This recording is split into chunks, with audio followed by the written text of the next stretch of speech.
വിശുദ്ധനാമം വാഴ്ത്തപ്പെടുമാറാകട്ടെ. ഇങ്ങനെ ഒരു സൂം മീറ്റിംഗിലെ ഹാലേലൂയ സ്തോത്രം സഹോദരിമാരോട് ചേർന്ന് ദൈവത്തെ മഹത്വപ്പെടുത്തുവാനും അടിയന്റെ ജീവിതത്തിൽ ദൈവം ചെയ്ത നന്മകളെ കുറിച്ച് ദൈവം എങ്ങനെയാണ് ഹാലേലൂയ സ്തോത്രം ഞങ്ങളെ കുടുംബമായി വിളിച്ചു വേർതിരിച്ചത്, ഈ സത്യദൈവത്തെ ഞങ്ങൾ എങ്ങനെയാണ് ഹാലേലൂയ മനസ്സിലാക്കിയത്, ദൈവം ഞങ്ങളെ എങ്ങനെയാണ് നടത്തിയത്, പ്രതികൂലങ്ങളിലും പ്രയാസങ്ങളിലും ഹാലേലൂയ സ്തോത്രം വലിയവനായ ദൈവം ഞങ്ങളെ നടത്തിയ വിധങ്ങളെ കുറിച്ച് ഹാലേലൂയ സ്തോത്രം സഹോദരിമാരുടെ മധ്യത്തെ ഹാലേലൂയ ഒരു സാക്ഷിയായി നിൽപ്പാൻ തക്കവണ്ണം ദൈവം ഈ സമയം ഹാലേലൂയ സ്തോത്രം അടിയനായി തന്നതിനായി ഞാൻ ദൈവത്തിന് സ്തോത്രം ചെയ്യുന്നു.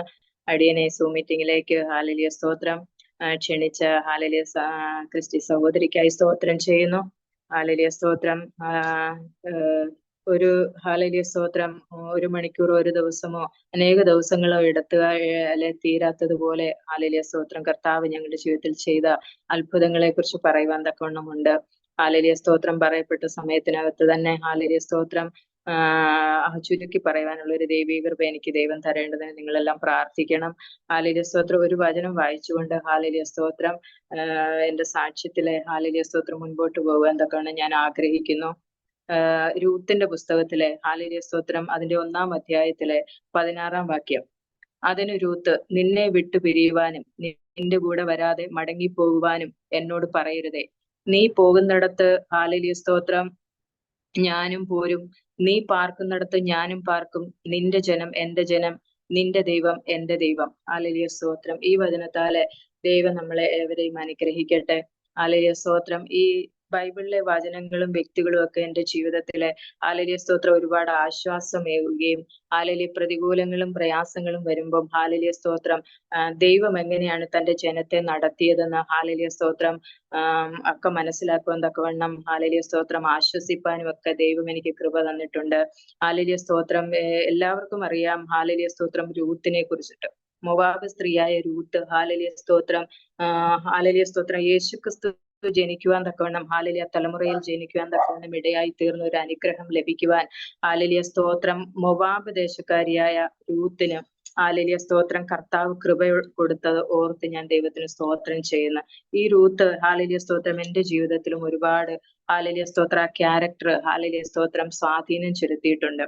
ഹാലേലൂയ സ്തോത്രം ഈ ബെത്ലഹേമിൽ നിന്ന് ഹാലേലൂയ സ്തോത്രം ഒരു കുടുംബം ഹാലേലൂയ സ്തോത്രം ഭയങ്കര ക്ഷാമം നേരിട്ട കാലത്ത് ഹാലേലൂയ സ്തോത്രം മൊവാബ് ദേശത്തിലേക്ക് പരദേശിയായി പോകാൻ തക്കവണ്ണം ഇടയായി. ഹാലേലൂയ സ്തോത്രം നൊവോമിയും ഹാലേലൂയ സ്തോത്രം ഭർത്താവും ഹാലേലൂയ സ്തോത്രം 2 പുത്രന്മാരുമായി. ഹാലേലൂയ സ്തോത്രം നമ്മള് ചരിത്രം പഠിച്ചു കഴിഞ്ഞാൽ ഇസ്രായേൽ ജനം യഹൂദന്മാര് ഹാലേലൂയ സ്തോത്രം എപ്പോഴൊക്കെയോ ഹാലേലൂയ സ്തോത്രം ഇസ്രായേലിലേക്കും ജാതീയ രാജ്യങ്ങളിലേക്കും കടന്നു പോയപ്പോഴൊക്കെ അനർത്ഥങ്ങളും ഹാലേലൂയ സ്തോത്രം അവർക്ക് കഷ്ടങ്ങളും ഒക്കെ സംഭവിച്ചതായിട്ട് ഹാലേലൂയ സ്തോത്രം വേദപുസ്തകത്തിലൂടെ നമ്മൾ മനസ്സിലാക്കുന്നുണ്ട്. ഈ നൊവോമി കുടുംബമായി ഹാലേലൂയ സ്തോത്രം എലീമേലക്കും കടന്നുപോയി. എലീമേലക്ക് മരിച്ചു. അതിനുശേഷം ആ 2 മക്കളും മരിച്ചു. ഹാലേലൂയ സ്തോത്രം അവരുടെ 2 ഹാലേലൂയ സ്തോത്രം 2 മരുമക്കള് ഹാലേലൂയ നൊവോമിയും മാത്രം ശേഷിക്കുവാൻ ഇടയായി. ഈ ബെത്ലഹേമിലെ ഹാലേലൂയ സ്തോത്രം ഈ കഷ്ടം ഹാലേലൂയ സ്തോത്രം എല്ലാം കഴിഞ്ഞു. അവിടെ അനുഗ്രഹമായി എന്ന് ഹാലേലൂയ സ്തോത്രം അറിഞ്ഞ് അവര് മടങ്ങി വരുമ്പോഴേ ഹാലേലൂയ സ്തോത്രം അങ്ങോട്ട് പോയപ്പോൾ 2 മക്കളും ഭർത്താവും ഒക്കെ ആയി കടന്നുപോയ നൊവോമി ഇങ്ങോട്ട് വരുമ്പം ഒഴിഞ്ഞവളായി ഹാലേലൂയ സ്തോത്രം വരുവാൻ തക്കവണ്ണം ഇടയായത് നമുക്ക് അവിടെ കാണുവാൻ കഴിയും. ഹാലേലൂയ സ്തോത്രം ആ നൊവോമി അവിടെ ആ രാജ്യത്ത് പോയപ്പോഴും തന്റെ ജനത്തെ ആരാധിക്കുകയും പ്രാർത്ഥിക്കുകയും ഒക്കെ ചെയ്തിരുന്നിരിക്കും. അതാണ് ഹാലേലൂയ സ്തോത്രം ആ മരുമകള് ഹാലേലൂയ സ്തോത്രം ആ നൊവോമിയോട് ചേർന്ന് ഹാലേലൂയ സ്തോത്രം നിന്റെ ജനം എന്റെ ജനം, നിന്റെ ദൈവം എന്റെ ദൈവം. അപ്പൊ ആ ദൈവത്തെ കുറിച്ചൊരു കാഴ്ചപ്പാട് നൊവോമിയിൽ നിന്ന് ഹാലേലൂയ സ്തോത്രം രൂത്ത് മനസ്സിലാക്കുവാനും ആ വാർദ്ധക്യത്തിലായിരിക്കുന്ന നൊവോമിയെ തള്ളിക്കളയാതെ ഹാലേലൂയ സ്തോത്രം അല്ലെന്നുണ്ടെങ്കിൽ സ്വദേശത്തേക്ക് തനിച്ച് ഒരു ദേശത്തു നിന്ന് മറ്റൊരു ദേശത്തേക്ക് ഇന്ന് നമ്മൾ സഞ്ചരിക്കുന്നത് പോലെ അല്ല അന്ന്. ആ തനിച്ച് സഞ്ചരിക്കുമ്പോൾ 2 സ്ത്രീകൾ തനിച്ച് സഞ്ചരിക്കുമ്പോഴേ അതിന്റെ ഭാരങ്ങളോ അല്ലെ തനിച്ചായിരിക്കുന്ന ഒന്നും ചിന്തിക്കാതെ വണ്ണം ഹാലേലൂയ സ്തോത്രം രൂത്ത് മനസ്സിലാക്കിയ ഒരു ദൈവത്തെ ഹാലേലൂയ കണ്ട് മനസ്സിലാക്കി അല്ലെന്നുണ്ടെങ്കിൽ രുചിച്ചറിഞ്ഞ ഒരു ദൈവത്തെ വിചാരിച്ചിട്ട് ആ വാർദ്ധക്യത്തിലായിരിക്കുന്ന ആ അമ്മച്ചിയുടെ കൂടെ ബത്ലഹേമിലേക്ക് മടങ്ങി വരുവാൻ തക്കവണ്ണായി. മടങ്ങി വന്ന കഴിഞ്ഞതിന് ശേഷവും ഹാലേലൂയ സ്തോത്രം രൂത്തിനെ എങ്ങനെയാണ് ദൈവം അനുഗ്രഹിച്ചത് എന്ന് ഹാലേലൂയ സ്തോത്രം ഈ രൂത്തിന്റെ പുസ്തകത്തിലൂടെ നമ്മൾ മനസ്സിലാക്കുന്നുണ്ട്. ഹാലേലൂയ സ്തോത്രം ബോവസിന്റെ വയലിൽ എത്തിച്ചേരുവാൻ തക്കവണ്ണം ഹാലേലൂയ രൂത്തിന് ദൈവം കൃപ കൊടുത്തു. ആ ബോവസിന്റെ വയലിൽ എത്തിച്ചേർന്ന് കഴിഞ്ഞപ്പോ ആ വയലിന് തന്നെ ഉടമയാക്കി തീർക്കുവാൻ തക്കവണ്ണം ദൈവം ഹാലേലൂയ സ്തോത്രം രൂത്തിന്റെ ക്യാരക്ടറിനെ കുറിച്ച് പഠിക്കുമ്പോഴേ ഹാലേലൂയ സ്തോത്രം അനുസരണമുള്ള ഒരു ഹാലേലൂയ സ്തോത്രം സ്ത്രീയെ അനുസരണം ദൈവത്തിൽ ഒരു അനുസരണമുണ്ട്, ഒരു ദൈവഭയമുണ്ട്. ഹാലേലൂയ സ്തോത്രം അങ്ങനെ കുറെ നല്ല ഹാലേലൂയ ക്വാളിറ്റികൾ രൂത്തിനുണ്ട്. ഹാലേലൂയ സ്തോത്രം ഈ അനുസരണം എപ്പോഴും ഹാലേലൂയ സ്തോത്രം നമ്മളുടെ ജീവിതത്തിലും ഉള്ളവരും നമ്മൾ വിചാരിക്കുന്ന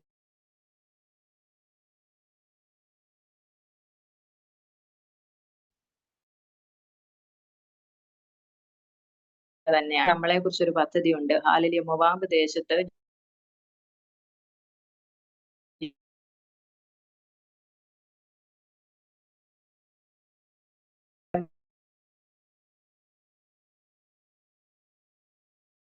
കൊണ്ടുവരുവാൻ തക്കവണ്ണം ദൈവത്തിന്റെ ഒരു പദ്ധതി ഉണ്ടായിരുന്നു. ആ പദ്ധതിയിൽ പ്രകാരം കൊണ്ടുവന്നു എന്നുണ്ടെങ്കിൽ അവിടെ നിർത്താനും ഹാലേലൂയ സ്തോത്രം വന്ന സമയത്ത് ബോവസിന്റെ വയലിലെ കാല പെറുക്കാൻ ഹാലേലൂയ സ്തോത്രം വീണ് കിടക്കുന്ന ആ യവക്കൊയ്ത്തിന്റെ കാലത്തും ഹാലേലൂയ സ്തോത്രം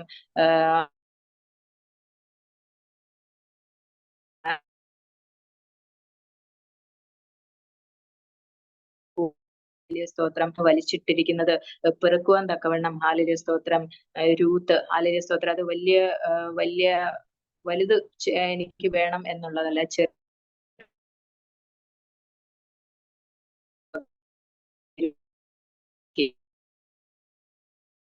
ണെന്നുണ്ടെങ്കില് ഞങ്ങള് അച്ഛനും അമ്മയ്ക്കും ഞങ്ങള് ഹാലേലൂയ സ്തോത്രം 3 പെൺകുഞ്ഞുങ്ങളാണ്. ഹാലേലൂയ സ്തോത്രം അതിലെ രണ്ടാമത്തെ നടുക്കഷ്ണമാണ് ഞാൻ. ഹാലേലൂയ സ്തോത്രം കഴിഞ്ഞ ഒരാഴ്ചക്ക് മുൻപേ നിങ്ങൾ സാക്ഷ്യം കേട്ടു ചേച്ചിയുടെ. ദീന എന്റെ ചേച്ചി, ഹാലേലൂയ സ്തോത്രം എന്റെ അനിയത്തി ദിവ്യ, ഞങ്ങൾ 3 മക്കളാണ്. ഹാലേലൂയ സ്തോത്രം ഞങ്ങളുടെ കുടുംബത്തിലെ ഹാലേലൂയ സ്തോത്രം ഞങ്ങൾ ജീവിച്ചു വന്ന സാഹചര്യത്തിലെ ഒരു ഹിന്ദു കുടുംബത്തിലെ ജീവിച്ച് അവിടുത്തെ ആചാരങ്ങളും ഹാലേലൂയ രീതികളും ഒക്കെ ആയിട്ട് ഹാലേലൂയ സ്തോത്രം ഞങ്ങൾ വളർന്നു. എങ്കിലും ഹാലേലൂയ സ്തോത്രം ആ രൂത്തിനെ പോലെ ഹാലേലൂയ സ്തോത്രം ദൈവം ഞങ്ങളെ ഹാലേലൂയ വിളിച്ചു വേർതിരിച്ചതോർത്ത് ഹാലേലൂയ സ്തോത്രം ബോവസിന്റെ വയലിലെ ഹാലേലൂയ സ്തോത്രം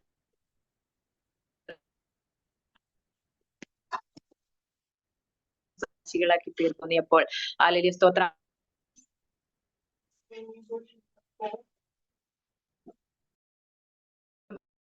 ഹാലേലൂയ അവളെ കർത്താവ് സ്നേഹിച്ചു, ഞങ്ങളെയും സ്നേഹിച്ചു.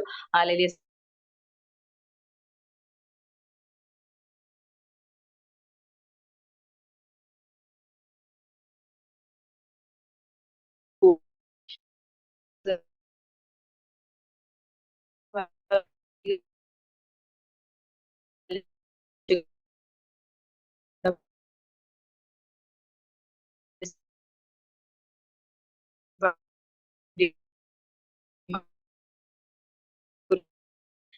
അഭിഷേകത്തിന്റെ ശക്തിയാലെ ഹാലേലൂയ സ്തോത്രം രക്ഷിക്കപ്പെട്ടു സ്നാനപ്പെട്ട് അഭിഷേകം പ്രാപിച്ച് ദൈവകൃപയിൽ ജീവിക്കുവാനുള്ള ഒരു അനുഗ്രഹം കർത്താവ് കൊടുത്തു. അന്ന് മുതൽ ഹാലേലൂയ സ്തോത്രം ഈ ക്രിസ്തുവിനെ കുറിച്ച് ഞങ്ങളോട് സംസാരിക്കുമായിരുന്നു. എന്നാൽ ഹാലേലൂയ സ്തോത്രം എനിക്ക് തോന്നുന്നു എന്റെ കുടുംബത്തിലെ ഏറ്റവും കൂടുതൽ എതിർത്തിരുന്നത് ഞാനാണെന്ന്. ഹാലേലൂയ സ്തോത്രം ഒരു ദിവസം ഇപ്പൊ എല്ലന്റിലെ എഴുത്ത് അന്നില്ല, ഫോണൊന്നും ഇല്ലാത്ത ഒരു കാലയളവ് റെയറായിട്ടൊക്കെ ഉള്ളു, ലാൻഡ് ഫോണൊക്കെ ഉള്ളു. അന്നേരം എഴുത്തിലൂടെയാണ് ചേച്ചി വിശേഷങ്ങൾ തിരക്കുന്നത്, കാര്യങ്ങളൊക്കെ ചേച്ചിയുടെ വിശേഷങ്ങൾ ഞങ്ങളെ അറിയിക്കുന്നത്.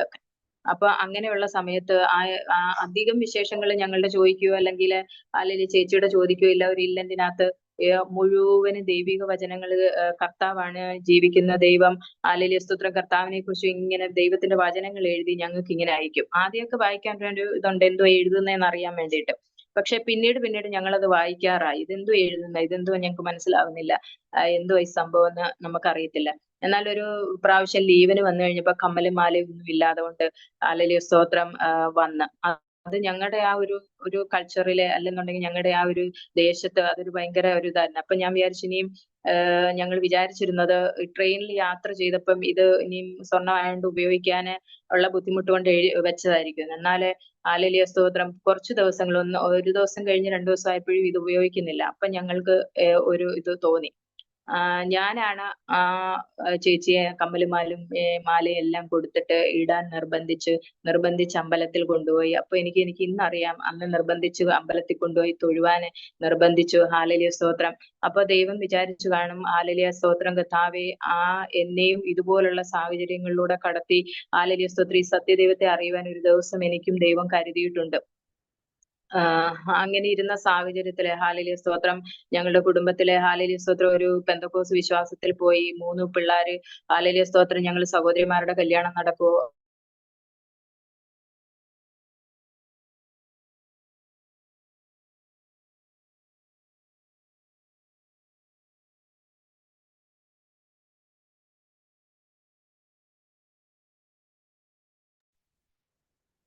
ലോർഡ് സ്തോത്രം. സിസ്റ്ററിന്റെ ഇന്റർനെറ്റ് കുറച്ച് ലോ ആണ് അവിടെ കാണിക്കുന്നത്. ആമേൻ. സ്തോത്രം സ്തോത്രം.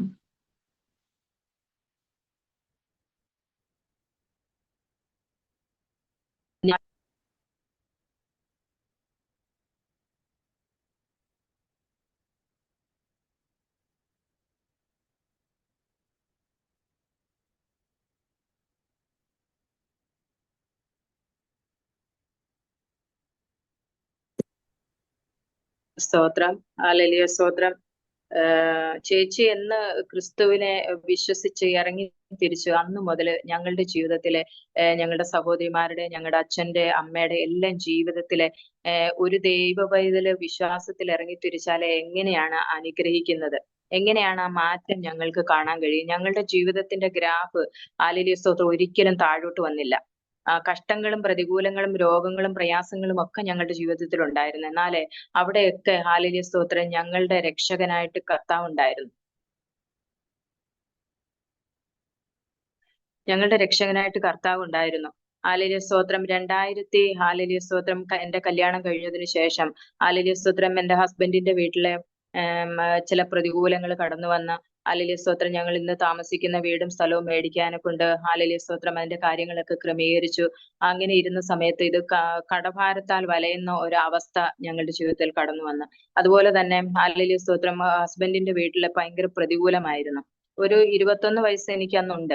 ആ 21 വയസ്സിലെ ഹല്ലേലൂയ സ്തോത്രം ഞങ്ങളുടെ അച്ഛനും അമ്മയും ഞങ്ങളെ വളർത്തിയിരുന്നത് നല്ല സ്ട്രിക്റ്റോടെ ഹല്ലേലൂയ സ്തോത്രം ഇപ്പോൾ പറയുന്നത് പോലെ കർത്താവിന്റെ പത്യോപദേശത്തിലും ബാലശിക്ഷയിലും അല്ലെങ്കിൽ പോലും അന്ന് ഹല്ലേലൂയ സ്തോത്രം അതുപോലെ ഹല്ലേലൂയ ശിക്ഷിക്കേണ്ടത് ശിക്ഷിച്ചും ശാസിക്കേണ്ടത് ശാസിച്ചും ഹല്ലേലൂയ സ്തോത്രം ഞങ്ങളെ വളർത്തിയിരുന്ന ഞങ്ങൾ വേറൊരു ഭവനത്തിൽ പോയി കഴിഞ്ഞപ്പോഴേ എന്നെ മാനസികമായി തകർക്കുന്ന ഒരുപാട് കാര്യങ്ങൾ അവിടെ ഹല്ലേലൂയ സ്തോത്രം ഉണ്ടായി. ആ ഒരു സാഹചര്യത്തില് ഈ കടഭാരം ഒന്ന് ഹല്ലേലൂയ സ്തോത്രം കല്യാണം കഴിച്ചു വിട്ടിട്ട് മക്കളില്ല എനിക്ക്. അതുപോലെ തന്നെ ഹല്ലേലൂയ സ്തോത്രം എന്നെക്കുറിച്ച് ഹല്ലേലൂയ സ്തോത്രം എന്റെ മനസ്സ് തകർക്കുന്ന ഹല്ലേലൂയ സ്തോത്രം കാര്യങ്ങൾ അവര് ഹല്ലേലൂയ സ്തോത്രം പറയുവാൻ തക്കവണ്ണം ഇടയായി. ഇതൊന്നും എനിക്ക് ആ ഒരു പ്രായത്തിൽ എനിക്ക് സഹിക്കാൻ കഴിയുന്നതിനും അപ്പുറമായിരുന്നു. അപ്പൊ അങ്ങനെ ഇരിക്കുന്ന സമയത്ത് ഞാന് പിന്നെ വിചാരിച്ചു, ഇങ്ങനെ എന്നെക്കുറിച്ചെല്ലാം പറയുവാണ്.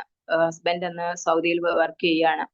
അപ്പൊ പുള്ളി എന്നെ ബന്ധം ഒഴിഞ്ഞു കളയും, ഹല്ലേലൂയ സ്തോത്രം ഇങ്ങനെ ജീവിച്ചിരുന്നിട്ട് കാര്യമില്ല, മരിച്ചു കളയാമെന്ന്, ഞാൻ ആത്മഹത്യ ചെയ്യാമെന്ന് ഞാൻ തീരുമാനിച്ചു. തീരുമാനിക്കുന്നത് എന്റെ അന്നത്തെ ഒരു ചിന്താഗതി അനുസരിച്ചിട്ടെന്ന് പറഞ്ഞു കഴിഞ്ഞാല് ഇനിയും ഒരാളെ കുറിച്ചും അവരെ എന്നെ പറഞ്ഞതുപോലെ പറയരുത്. അതുകൊണ്ട് അവരുടെ ജീവിതകാലത്ത് അവർ മറക്കരുത്. അതുകൊണ്ട് ആ വീട്ടിലെ ആ റൂമിൽ തന്നെ മണ്ണെണ്ണ ഒഴിച്ച് തീ കൊളുത്തി ചാകാമെന്ന് വിചാരിച്ചിട്ട് ഞാന് മണ്ണെണ്ണയൊക്കെ ഹല്ലേലൂയ സ്തോത്രം അമ്മയുടെ അടുത്തുനിന്ന് എടുത്ത് എന്റെ റൂമിൽ കൊണ്ടുവച്ചു. അന്ന് ചേച്ചി മോളുടെ പ്രസവം കഴിഞ്ഞിട്ട് നാട്ടിൽ നിൽക്കുന്ന സമയമാണ്. അപ്പൊ എനിക്ക് മക്കളില്ല. എനിക്ക് ചേച്ചിക്ക് മോളുണ്ട് കെസിയ. അവള് അമ്മയെ അച്ഛൻ എന്ന് വിളിക്കുന്നതിന് മുമ്പ് തന്നെ ഞങ്ങളെ ചിറ്റ എന്ന് വിളിച്ചു. അപ്പൊ അതുകൊണ്ട് അവളോട് ഭയങ്കര ഒരു സ്നേഹമാണ് ഞങ്ങക്ക്. അപ്പൊ എനിക്കും മക്കളില്ല. അന്നേരം എന്നാല് പിന്നെ അവളെ ഒന്ന് പോയി കണ്ട് ഇവരെല്ലാം ഒന്ന് കണ്ടിട്ട് വന്ന് ഇത് ചെയ്യാമെന്ന് ഞാൻ തീരുമാനിച്ചു. എന്നിട്ട് ഞാൻ എന്റെ വീട്ടിൽ പോയി അന്ന് പോയാൽ അന്ന് തന്നെ വൈകിട്ട് തന്നെ തിരിച്ചു വരും ഞാൻ എന്റെ വീട്ടില്. ഇത്രയും പ്രതികൂല ത്തിന് നടുവിൽ നിൽക്കുമ്പോഴും ഒരു ദിവസം പോലും വീട്ടിൽ പോയി നിൽക്കുവാനുള്ള ഹല്ലേലൂയ സ്തോത്രം സാഹചര്യം അങ്ങനെ അവരെയും ബുദ്ധിമുട്ടിക്കാനെ കൊണ്ട് ഞാൻ ചെയ്യത്തില്ലായിരുന്നു അങ്ങനെ. അപ്പം അന്ന് ചേച്ചി നിർബന്ധിച്ച് എന്നെ അവിടെ നിർത്തി. നിർബന്ധിച്ച് അവിടെ നിർത്തി കഴിഞ്ഞപ്പോൾ വൈകിട്ട് ചേച്ചി പ്രാർത്ഥിക്കാനിരുന്ന് കഴിഞ്ഞപ്പോഴേ എന്നോട് പറഞ്ഞു ബാ നമുക്ക് പ്രാർത്ഥിക്കാം എന്ന് പറഞ്ഞു. അപ്പൊ ഞാൻ ഈ ചേച്ചിയോട് ഭയങ്കര സ്നേഹവും ബഹുമാനവും ഭയങ്കര അടുപ്പം ഉണ്ടെങ്കിലും ഈ വിശ്വാസ സംബന്ധമായിട്ടൊരു അകൽച്ചയുണ്ട്. അതിനെ ഒന്നും അംഗീകരിക്കാൻ എനിക്ക് കഴിയില്ല. പിന്നെ ചേച്ചി ആയതുകൊണ്ട് ഞാൻ സ്നേഹിക്കുന്നു. അപ്പൊ ഞാൻ പറഞ്ഞു ഞാൻ കുഞ്ഞിനെയും കൊണ്ട് ഇവിടെ കട്ടിലേ കിടന്നോളാം, ചേച്ചി പ്രാർത്ഥിച്ചോളാൻ പറഞ്ഞു. അങ്ങനെ എന്നുവെച്ചാൽ മരിക്കാൻ തീരുമാനിച്ചിരുന്ന ഹൃദയം കഠിനപ്പെട്ടിരിക്കുന്ന ഞാന് അവിടെ ചേച്ചി പായിലിരുന്ന് ദൈവത്തോട് പ്രാർത്ഥിക്കുമ്പോഴേ എനിക്ക് വേണ്ടി പ്രാർത്ഥിക്കുമ്പോഴേ ആ കഠിനപ്പെട്ട ഹൃദയം ഹല്ലേലൂയ സ്തോത്രം ദൈവം മാറ്റി എന്നുള്ളതാണ്. അതുവരെ കരയാതിരുന്ന ഞാന് ചേച്ചി എനിക്ക് വേണ്ടിയിട്ട് പ്രാർത്ഥിക്കാൻ തുടങ്ങിയപ്പം ഞാന് എളുപ്പം കട്ടിലിൽ എഴുന്നേറ്റിരുന്നു. എനിക്ക് അങ്ങ് കരച്ചിൽ വരുക. എന്നിട്ട് ഇച്ചിരി നേരം കൂടെ നോക്കിയിരുന്നിട്ട് പിന്നെ ഞാൻ ഇറങ്ങി ആയിലിരുന്നു. അപ്പം എന്റെ ഹൃദയത്തിന്റെ ആ കാഠിന്യത്തെ ആ പ്രാർത്ഥനയിലൂടെ ദൈവം മാറ്റി. അവിടെ ഇരുന്ന് ഭയങ്കരമായിട്ട് ഞാൻ കരഞ്ഞപ്പോ ചേച്ചി എന്നോട് ചോദിച്ചു നിനക്ക് കടവുണ്ട്, പ്രാർത്ഥിച്ചു കഴിഞ്ഞ് കഴിഞ്ഞപ്പോ എന്നോട് ചോദിച്ചു കടവുണ്ട്, ഇതല്ലാതെ കൊണ്ട് എന്തെങ്കിലും പ്രശ്നം നിനക്കുണ്ടോ, നീ എന്താ ഇത്രയും ഇങ്ങനെ കരയുന്നേ എന്ന്. എന്റെ പ്രശ്നങ്ങളൊന്നും ഞാൻ ഈ ഹസ്ബൻഡിന്റെ വീട്ടിലുണ്ടാകുന്ന പ്രശ്നങ്ങളോ ഒന്നും ഞാൻ വീട്ടിൽ വന്ന് പറയാറില്ലായിരുന്നു. കാരണം ഒരു ഷോർട്ട് ടെമ്പേർഡ് ആയിട്ടുള്ള ഒരാളാ അച്ചാച്ചന്. അപ്പം വന്ന് പറഞ്ഞു കഴിഞ്ഞു കഴിഞ്ഞാൽ അന്നേരം അവിടെ പോയി നീ എന്താണ് പ്രവർത്തിക്കുന്നതെന്ന് പറയാൻ പറ്റത്തില്ല. അത് പേടിച്ചിട്ട് ഞാനൊന്നും പറയത്തില്ലായിരുന്നു. അന്നാ ചേച്ചിയോട് ഞാൻ ഇത് തുറന്ന് സംസാരിക്കുന്നത്. ഞാൻ മരിക്കാൻ തീരുമാനിച്ചതും എല്ലാം ചേച്ചിയോട് പറയുന്നത്. അന്നേരം ചേച്ചി കർത്താവിനെ കുറിച്ച് പറഞ്ഞു മരിക്കാൻ നമുക്ക് ദൈവം തന്ന ജീവനാണ്, നമ്മൾക്ക് എടുക്കാൻ അവകാശമില്ല എന്നിങ്ങനെ പറഞ്ഞ് എന്നെ ആശ്വസിപ്പിക്കുകയും പ്രാർത്ഥിക്കുകയും ഒക്കെ ചെയ്തു. ഞങ്ങൾ ഭക്ഷണം കഴിച്ച് കിടന്നു ഉറങ്ങി. ഞാൻ ഈ ഉറങ്ങുന്ന സമയത്തെല്ലാം ചേച്ചി എനിക്ക് വേണ്ടിയിട്ട് കർത്താവിനോട് നിലവിളിക്കുന്നതും കരയുന്നതും ഞാൻ ഉണരുമ്പോഴെല്ലാം ഞാൻ കേട്ടോണ്ടിരിക്കും. പിന്നെയും ഞാൻ കിടന്നുറങ്ങും. ഏകദേശം വെളുപ്പിനെയായിട്ടും ഹല്ലേലൂയ ചേച്ചി കണ്ണുനീരോടെ കർത്താവിനോട് പ്രാർത്ഥിക്കുകയാണ് എനിക്ക് വേണ്ടിയിട്ട്. അപ്പൊ ഞാന് എന്റെ ഹൃദയത്തിൽ തോന്നി ഇങ്ങനെ ഇവള് പ്രാർത്ഥിക്കുന്നത് പോലെ ഒരു ദൈവമുണ്ടോ എന്നുണ്ടെങ്കിൽ എനിക്കിപ്പോ വേണ്ടുന്നത് ഒരു മനസ്സമാധാനമാണ്. എന്നാ ഒരു മനസ്സമാധാനം എനിക്ക് താ, ഞാൻ അന്നേരം ഈ ദൈവത്തിൽ വിശ്വസിക്കാം എന്നുള്ള ഒരു ചിന്ത എന്റെ ഹൃദയത്തിൽ വന്ന് ഞാൻ വീണ്ടും കിടന്ന് ഉറങ്ങി. എന്നെ കേട്ടുകൊണ്ടിരിക്കുന്ന സഹോദരിമാരെ, ഞാൻ പിറ്റേന്ന് ഉണർന്ന് എഴുന്നേൽക്കുമ്പോഴേ ഞാൻ ആ ഭവനത്തിലേക്ക് വരുമ്പോൾ ഏതെല്ലാം പ്രശ്നങ്ങൾ എന്റെ മുൻപിലുണ്ടായിരുന്നോ അതെല്ലാം എന്റെ മുൻപിലുണ്ട്. പക്ഷേ ഈ ലോകം തരാത്ത ഒരു ആത്മസന്തോഷം എന്റെ കർത്താവ് എനിക്ക് തന്നു. എനിക്കത് എങ്ങനെ അത് പറഞ്ഞു ഫലിപ്പിക്കണം എന്ന് അറിയില്ല. അപ്പോ എന്റെ കർത്താവ് എന്റെ ഉള്ളിൽ വന്നത് ഒരു സമാധാനമായിട്ടാണ്. അന്ന് മുതൽ ഈ നിമിഷം വരെയും ഹല്ലേലൂയ സ്തോത്രം എന്നെ ദൈവം നടത്തിയ വിധങ്ങളെ ഓർത്ത ദൈവം ആരാണെന്ന് ഓരോ കാര്യങ്ങളിലൂടെ ദൈവം എന്നെ പഠിപ്പിച്ചു എന്നെ കൊണ്ടുവന്ന ഹല്ലേലൂയ സ്തോത്രം ഇന്ന് നിങ്ങളുടെ മുൻപിൽ ഞാൻ ഇരിക്കുമ്പോൾ ഹല്ലേലൂയ സ്തോത്രം ഞാൻ ഒരു ഭാര്യയായിരിക്കുന്നു എന്നുണ്ടെങ്കിലേ അല്ലെങ്കിൽ ഒരു മക്കളുടെ അമ്മയായിരിക്കുന്ന എന്നുണ്ടെങ്കിൽ എനിക്ക് ഇന്ന് എന്തെങ്കിലും ഉണ്ടോ, എനിക്ക് എന്റെ ജീവനെ തന്നെ എനിക്കുള്ള സകലതും എന്റെ കർത്താവ് എനിക്ക് തന്നതാണ്. എനിക്ക് കല്യാണം കഴിഞ്ഞിട്ട് ഒരു 4.5 വർഷത്തോളം മക്കളില്ലായിരുന്നു. മക്കളില്ലാതെ ഒരുപാട് നിന്ദ അനുഭവിച്ചതാണ് ഞാൻ. അങ്ങനെ ഇരിക്കുന്ന സാഹചര്യത്തില് ഹല്ലേലൂയ സ്തോത്രം ഞാൻ രക്ഷയേറ്റു പറഞ്ഞത് ഞാൻ ചേച്ചിയോടാ. ചേച്ചിയുടെ മുന്നിലാ ആദ്യമായിട്ട് രക്ഷയേറ്റു പറഞ്ഞത്. അന്ന് ഞാൻ ആ വീട്ടിൽ നിന്ന് ഇറങ്ങുമ്പോഴേ ഒരു ബൈബിളും എനിക്ക് തന്ന് ഹല്ലേലൂയ സ്തോത്രം എനിക്ക് വേണ്ടിയിട്ട് ഹല്ലേലൂയ സ്തോത്രം ഒരു ഭയങ്കര സമാധാനത്തോടെ ഞാൻ തിരിച്ചു എന്റെ ഹസ്ബൻഡിന്റെ വീട്ടിലേക്ക് പോയത്. അന്ന് മുതല് ഹല്ലേലൂയ സ്തോത്രം രഹസ്യമായിട്ട് ചേച്ചി പ്രാർത്ഥനയ്ക്ക് പോകുമ്പം ചർച്ചിൽ എന്നെയും കൊണ്ടുപോകും, ഭവനങ്ങളിലൊക്കെ പ്രാർത്ഥന ഉള്ളപ്പോ കൊണ്ടുപോകും. അങ്ങനെയുള്ള സാഹചര്യങ്ങളിലെല്ലാം പ്രതികൂലങ്ങൾ ഒരുപാട് വന്നിട്ടുണ്ട്. ഞാൻ വിചാരിച്ചിരുന്ന എന്റെ ഹസ്ബൻഡിന്റെ വീട്ടുകാർ ഇതൊന്നും അറിഞ്ഞില്ല, ഞാൻ രഹസ്യത്തിൽ പ്രാർത്ഥനയ്ക്ക് പോകുന്നതെന്ന്. പക്ഷെ അവരതൊക്കെ അറിഞ്ഞിട്ട് ചേട്ടന്റെ അടുത്ത് പറഞ്ഞിട്ട് ഭയങ്കര പ്രശ്നങ്ങളും ഹല്ലേലൂയ സ്തോത്രം എന്നെ ബന്ധം ഒഴിയുന്ന ഒരു സിറ്റുവേഷനിലെ ബന്ധം ഒഴിഞ്ഞ് കളയണമെന്ന് അവര് തീരുമാനിക്കുകയൊക്കെ ചെയ്തിരുന്ന സമയത്തും ഞാന് വിശ്വസിച്ച് എന്റെ കർത്താവിനെ കുറിച്ച് ഞാൻ വിശ്വസിച്ചതിന് ശേഷം എന്റെ ജീവിതത്തിൽ എന്ത് കാര്യങ്ങൾ വന്നിരുന്നാലും എനിക്ക് അനുകൂലമായിട്ട് ദൈവം ഒരു ഹല്ലേലൂയ സ്തോത്രം ഒരു അനുഗ്രഹം വെച്ചിട്ടുണ്ടായിരുന്നു. ഞാൻ ഓർത്ത് ആ പ്രാവശ്യം ലീവിന് നാട്ടിൽ വരുമ്പം എന്റെ ഹസ്ബൻഡ് എന്നെ ബന്ധം ഒഴിയുമെന്ന് വിചാരിച്ചിരുന്നു. എന്നാലേ അതിന് ഓപ്പോസിറ്റ് ആണ് സംഭവിച്ചത്. എന്നെ ഹല്ലേലൂയ സ്തോത്രം എന്നാലേ അങ്ങനെയുള്ള പ്രതികൂലമായ സാഹചര്യങ്ങളിലൂടെ എല്ലാം ദൈവം കടത്തിക്കൊണ്ടുപോയി. ഈ ചേച്ചി കുവൈറ്റിലോട്ട് പോകാൻ വേണ്ടിയിട്ട് ചേട്ടനെ ശ്രമിക്കുന്ന സമയമായിരുന്നു. ചേച്ചിയുടെ കൂടെ ഞാൻ പ്രാർത്ഥനയ്ക്കൊക്കെ പോകും. അവിടുത്തെ ചർച്ചിലെ കുറച്ച് ആന്റിമാരെയൊക്കെ എനിക്ക് പരിചയപ്പെടുത്തി തന്ന് 1-2 മാസത്തിന് ശേഷം ചേച്ചി അങ്ങ് കുവൈറ്റിന് പോവുകയും ചെയ്തു. അങ്ങനെ ഇരിക്കുന്ന സമയത്ത് ഈ എന്റെ വിഷയങ്ങൾക്കെല്ലാം ഓരോ കടഭാരം അത് ഒന്ന് ആ വീട്ടിലെ പ്രതികൂലങ്ങളിലെ ദൈവം എങ്ങനെയാണ് എന്നെ സഹായിച്ചത്. ഇതെല്ലാം ഓരോ കാര്യങ്ങളിലും കർത്താവ് ആരാണ്, എങ്ങനെയാണ് നമ്മുടെ ജീവിതത്തിൽ പ്രവർത്തിക്കുന്നതെന്ന് മനസ്സിലാക്കി ദൈവം ആരാണെന്ന് എന്റെ ജീവിതത്തിൽ ദൈവം മനസ്സിലാക്കി തന്നു. അങ്ങനെ ഇരിക്കുന്ന സമയത്ത് ഒരു 21 ഡേയ്സ് ഫാസ്റ്റിംഗ് പ്രയറിലെ പിന്നെ ഒരു ആന്റിയുടെ വീട്ടിൽ ഇങ്ങനെ പ്രാർത്ഥന ഉണ്ടായിരുന്നു ചർച്ചിലെ.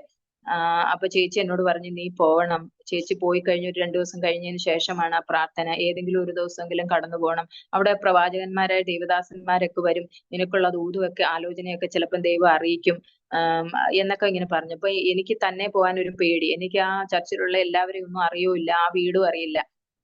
എന്തോ ആയാലും വേണ്ടിയില്ല എന്ന് പറഞ്ഞ് എന്റെ വീട്ടിൽ പോവാന്നും പറഞ്ഞിട്ട് ഞാൻ അവിടുന്ന് എന്റെ ഹസ്ബൻഡിന്റെ വീട്ടിൽ നിന്ന് ഇറങ്ങിയിട്ട് അടുത്ത സ്റ്റോപ്പിൽ ഇറങ്ങിയിട്ട് ആ വീട്ടിലോട്ട് പോയി.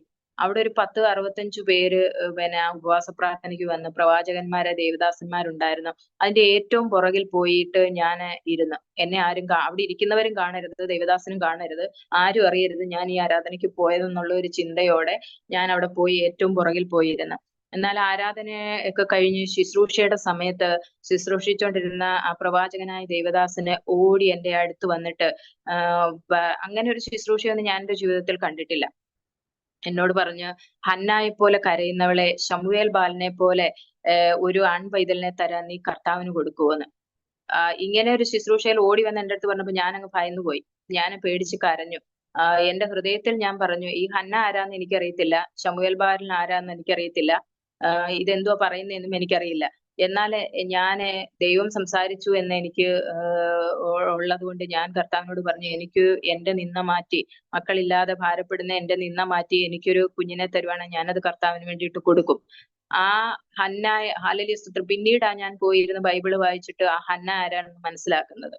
ആ ഹന്നായുടെ ജീവിതത്തിലെ ഹന്നായ്ക്ക് ഭർത്താവ് എത്രയോ മക്കളെക്കാട്ടിൽ അധികമായി സ്നേഹിക്കുന്ന, മക്കളില്ലാതെങ്കിൽ പോലും അതിന്റെ ഒരു ഭാരം വരാതെ വണ്ണം സ്നേഹിക്കുന്ന ഒരു ഭർത്താവ്, എല്ലാത്തിനും ഇരട്ടി പങ്കും ഇരട്ടി അനുഗ്രഹങ്ങളും ഹല്ലേലൂയ കാര്യങ്ങളും ചെയ്യുന്ന ഒരു ഭർത്താവ് ഉണ്ടായിരുന്നിട്ട് പോലും ഒരു മക്കളില്ലാതെ നിന്ന എന്ത് ഈ ലോകത്തിൽ, അതിൽ നിന്ന് ഞാൻ മനസ്സിലാക്കുന്ന ഒരു കാര്യം എന്ന് പറയുന്നത്, ഈ ലോകത്തിലെ നമുക്ക് സമ്പത്തുണ്ടായാലും നമുക്ക് എത്ര കാര്യങ്ങൾ ഉണ്ടെന്ന് പറഞ്ഞു കഴിഞ്ഞാലും ദൈവത്തിന്റെ ഒരു അനുഗ്രഹവും ദൈവവും ഇല്ല എന്നുണ്ടെങ്കിൽ ഇതൊക്കെ വ്യർത്ഥമാണെന്നാണ്. അപ്പൊ ഹന്നായുടെ ഭർത്താവ് കൊടുക്കുന്നതോ അല്ലെങ്കിൽ ആ സ്നേഹമോ ഒന്നുമല്ല. ഒരു മക്കളില്ലാതെ ഭാരപ്പെടുന്ന ആ ഹന്ന ദൈവസന്നിധിയിൽ പോയിരുന്ന് പ്രാർത്ഥിക്കുമ്പോഴേ അവിടെ ഇരിക്കുന്ന ഹല്ലേലൂയ സ്തോത്രം കർത്താവേ, അവിടെ ശുശ്രൂഷ ചെയ്യുന്ന ഹല്ലേലൂയ പുരോഹിതൻ വരെ തെറ്റിദ്ധരിക്കുന്ന ഒരു അവസ്ഥയിലേക്ക് വന്നു. എന്നാലേ ഹന്നായുടെ ഹൃദയം കണ്ട ഒരു ദൈവം, ആ ഹന്നയുടെ ഓരോ ക്യാരക്ടറിനെ കുറിച്ചും നമ്മൾ ഈ ദൈവിക വചനത്തിലെ ദൈവം ഇടപെട്ട ദേവദാസന്മാരാകട്ടെ പിന്നെ അല്ലാത്ത ആകട്ടെ, അവരുടെ എല്ലാം ജീവിതത്തിൽ ദൈവം എങ്ങനെയാണ് ഇടപെട്ടതെന്ന് ഞാൻ എപ്പോഴും അവരുടെ ക്യാരക്ടറിനെ ഞാൻ പിന്നെ അവരുടെ ജീവിതത്തിൽ എങ്ങനെയാണ് ദൈവം ഇടപെട്ടത്, ഹന്നയുടെ ജീവിതത്തിൽ എങ്ങനെയാണ് ഇടപെട്ടത്, ആ പ്രാർത്ഥനാ വിഷയവുമായിട്ട് അവളുടെ കണ്ണുനീരും അവളുടെ സങ്കടവും മക്കളില്ല എന്നുള്ള വിഷമവും കൊണ്ട് കർത്താവിന്റെ സന്നിധിയിൽ പോയിരുന്ന് അത് പകർന്നിട്ട് ഹന്ന എന്താ ചെയ്തത്? പിന്നെയും അതിനെക്കുറിച്ച് ഓർത്ത് വ്യാകുലപ്പെട്ടോ? ഇല്ല. നമ്മുടെയൊക്കെ കുഴപ്പം ഇതാണ്. നമ്മൾക്ക് സ്തോത്രത്തോടെ നമ്മുടെ വിഷയം ഏത് വിഷയമായിക്കോട്ടെ അത് ദൈവസന്നിധിയിൽ ഏൽപ്പിച്ചതിന് ശേഷം ഹന്നായുടെ ഒരു മനസ്സാണ് നമുക്ക് വേണ്ടുന്നത്. പിന്നെ അതിനെക്കുറിച്ച് ഹല്ലേലൂയ സ്തോത്രം, ഹന്ന അതിനെക്കുറിച്ച് വ്യാകുലപ്പെടുവോ ആകുലപ്പെടുവോ ഒന്നും ചെയ്തില്ല. അവൾ സന്തോഷത്തോടെ സമാധാനത്തോടെ മടങ്ങിപ്പോയി എന്നാണ് പറയുന്നത്. അപ്പം ആ ഒരു ദൈവിക ആലോചന ദൈവം എനിക്ക് തന്നു. ആ ദൈവിക ആലോചന പിന്നീടാ ഞാൻ പോയിരുന്ന് ബൈബിള് വായിക്കുന്ന. ഈ ശമൂവേൽ ഏതാ, അപ്പൊ എനിക്കിത് ഇത് എവിടെയാണെന്ന് പോലും അറിയില്ല ബൈബിളിലെ. അത് പോയിരുന്ന് വായിക്കുമ്പോഴേ ആ ഹന്നയുടെ ക്യാരക്ടറിനെ എന്നെ വല്ലാതെ സ്വാധീനിച്ചു. അപ്പം എന്റെ ജീവിതത്തിൽ പലപ്പോഴും പ്രതിസന്ധികൾ വരുമ്പോഴേ ഞാൻ ചിന്തിക്കുന്നതെന്ന് വെച്ച് കഴിഞ്ഞാല് എന്റെ ഈ പ്രശ്നം ഒരുപക്ഷെ എനിക്ക് വലുതാ, പക്ഷെ ദൈവത്തിന്റെ സന്നിധിയില് അത് ദൈവം മുൻപാകെ നോക്കുമ്പോൾ വലിയ കാര്യമല്ല. പക്ഷെ അത് ദൈവത്തിന് അസാധ്യമായത് എല്ലാം സാധ്യമായതാണ് കർത്താവിന്റെ മുൻപിൽ. അസാധ്യമായത് ഒന്നുമില്ല. നമ്മൾ ആ പ്രശ്നത്തെ നമ്മുടെ മുൻപിൽ നോക്കുമ്പോൾ നമ്മൾ ആ പ്രശ്നമാണ് വലുത്. രോഗമാണ്, രോഗമെങ്കിൽ രോഗം, കടഭാരമെങ്കിൽ കടഭാരം, നമ്മളെ വലട്ടുന്ന എന്ത് കാര്യമാണോ അതാണ് നമ്മളുടെ മുൻപിലെ പ്രശ്നമെന്ന് നമ്മൾ കാണുമ്പം ദുഷ്ടൻ എന്ത് ചെയ്യുന്നറിയാവോ? നമ്മളുടെ ഉള്ളിലെ നിരാശ കൊണ്ടിടും. നമ്മളുടെ ഉള്ളിലെ ഹല്ലേലൂയ സ്തോത്രം, അതിനെ ജയിക്കാൻ നമുക്ക് കഴിയുകയില്ലയോ എന്ന് അപ്പൊ ദൈവത്തിലുള്ള വിശ്വാസം നമ്മുടെ നഷ്ടപ്പെടുത്തി കളയും. എന്നാൽ ആ പ്രശ്നത്തെ നോക്കാതെ കർത്താവിനെ നോക്കി കർത്താവിന്റെ സന്നിധിയിൽ സ്തോത്രത്തോടെ ഏൽപ്പിച്ചാലേ അതിന് ഭയങ്കര വിടുതലുണ്ടാകും. അത് എന്റെ ജീവിതത്തിലെ എപ്പോഴും ഞാന് ഇങ്ങനെയുള്ള സാഹചര്യങ്ങളുടെ ദൈവം എന്നെ നടത്തിയത് കൊണ്ട് അങ്ങനെ ഒരു വിഷയമോ വേറൊരാളുടെ ജീവിതത്തിൽ വന്നാലും എന്റെ ജീവിതത്തിൽ പിന്നീട് വന്നാലും ഞാൻ ആ വിഷയം എനിക്ക് വേണ്ടിയിട്ട് ദൈവം വലിയ വിടുതൽ എനിക്ക് തന്നു എന്നുണ്ടെങ്കിൽ ഇതിനും ദൈവം മതിയായവനെന്ന് വിശ്വസിക്കാൻ ഒരു കൃപ കർത്താവ് എനിക്ക് തന്നു. കാരണം ഞാൻ പറഞ്ഞില്ലേ, എനിക്ക് പ്രാർത്ഥനയ്ക്കോ ആരാധനയ്ക്കോ അല്ല ശുശ്രൂഷകൾക്കോ ഒന്നും കടന്നു പോകാൻ കഴിയാതെ ഇരുന്ന ഒരു 13 വർഷം ഞാൻ എന്റെ ഭവനത്തിൽ തന്നെ ഇരിക്കേണ്ട അവസ്ഥ വന്നു. അന്ന് എന്നെ എങ്ങനെയാണ് ദൈവം നടത്തിയതെന്ന്. അപ്പൊ ഞാൻ എപ്പോഴും വിചാരിക്കും, എനിക്ക് ഈ രക്ഷിക്കപ്പെട്ടതിന് ശേഷം ഞാൻ എപ്പോഴും കർത്താവിനോട് ചോദിക്കുന്ന ഒരു കാര്യം, കർത്താവെ, ഞാൻ കർത്താവിനെ മാത്രമേ ആഗ്രഹിച്ചുള്ളൂ. സ്നാനപ്പെട്ട് കുടുംബമായിട്ട് ദൈവകൃപയിൽ ദൈവത്തിന് വേണ്ടി ജീവിക്കണമെന്ന് എന്റെ ആഗ്രഹം. ഈ എന്റെ പിന്നെ ഹസ്ബൻഡും അല്ലെന്നുണ്ടെങ്കിൽ എനിക്കുള്ളവരും എല്ലാം ഈ തീർന്നരകത്തിൽ പോയി വീഴാതെ ക്രിസ്തുവിനെ അറിഞ്ഞ് സ്വർഗരാജ്യത്തിന് അവകാശികളാക്കി തീരണമെന്ന് എന്റെ ആഗ്രഹം. അന്നേരം അങ്ങനെയാണ് ഞാൻ ആഗ്രഹിക്കുന്നത്. ഈ ലോകത്തിലെ എന്തെങ്കിലും സ്വത്തോ പണമോ അങ്ങനെ ഒന്നുമല്ല ആഗ്രഹിക്കുന്നത്.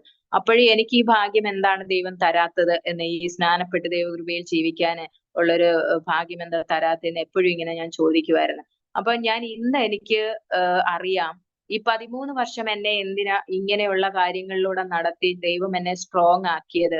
അടുത്ത പ്രതിസന്ധികളും അടുത്ത വിശ്വാസ ജീവിതത്തിൽ വന്നു കഴിയുമ്പോഴും പ്രതിസന്ധികളും വരുമ്പോഴേ അതിനകത്ത് ഉറച്ചു നിൽപ്പാന് ദൈവകൃപയിൽ ദൈവത്തിൽ വിശ്വസിച്ച് പ്രതിസന്ധികളെ നോക്കാതെ മുൻപോട്ട് പോകാനുള്ള ഒരു ദൈവിക കൃപ പ്രാപിക്കുവാൻ തക്കവണ്ണം ആ വഴികളിലൂടെ എന്നെ നടത്തി. അതിന് ബൈബിളിലെ പല വ്യക്തികളും, ഹല്ലേലൂയ സ്തോത്രം, അവരുടെ ക്യാരക്ടറും എന്നെ സ്വാധീനിച്ചിട്ടുണ്ട്. അതിലൊരാളാണ് യോസേഫ്. യോസേഫ് എപ്പോഴും ഞങ്ങളുടെ ജീവിതത്തിൽ, എന്റെ ജീവിതത്തില്, എന്റെ ഹസ്ബൻഡിന്റെ കാര്യങ്ങളിലൊക്കെ എന്ന് വെച്ചാൽ ദർശനങ്ങളിലൂടെ ദൈവം ഇടപെട്ടിട്ടുള്ളത്.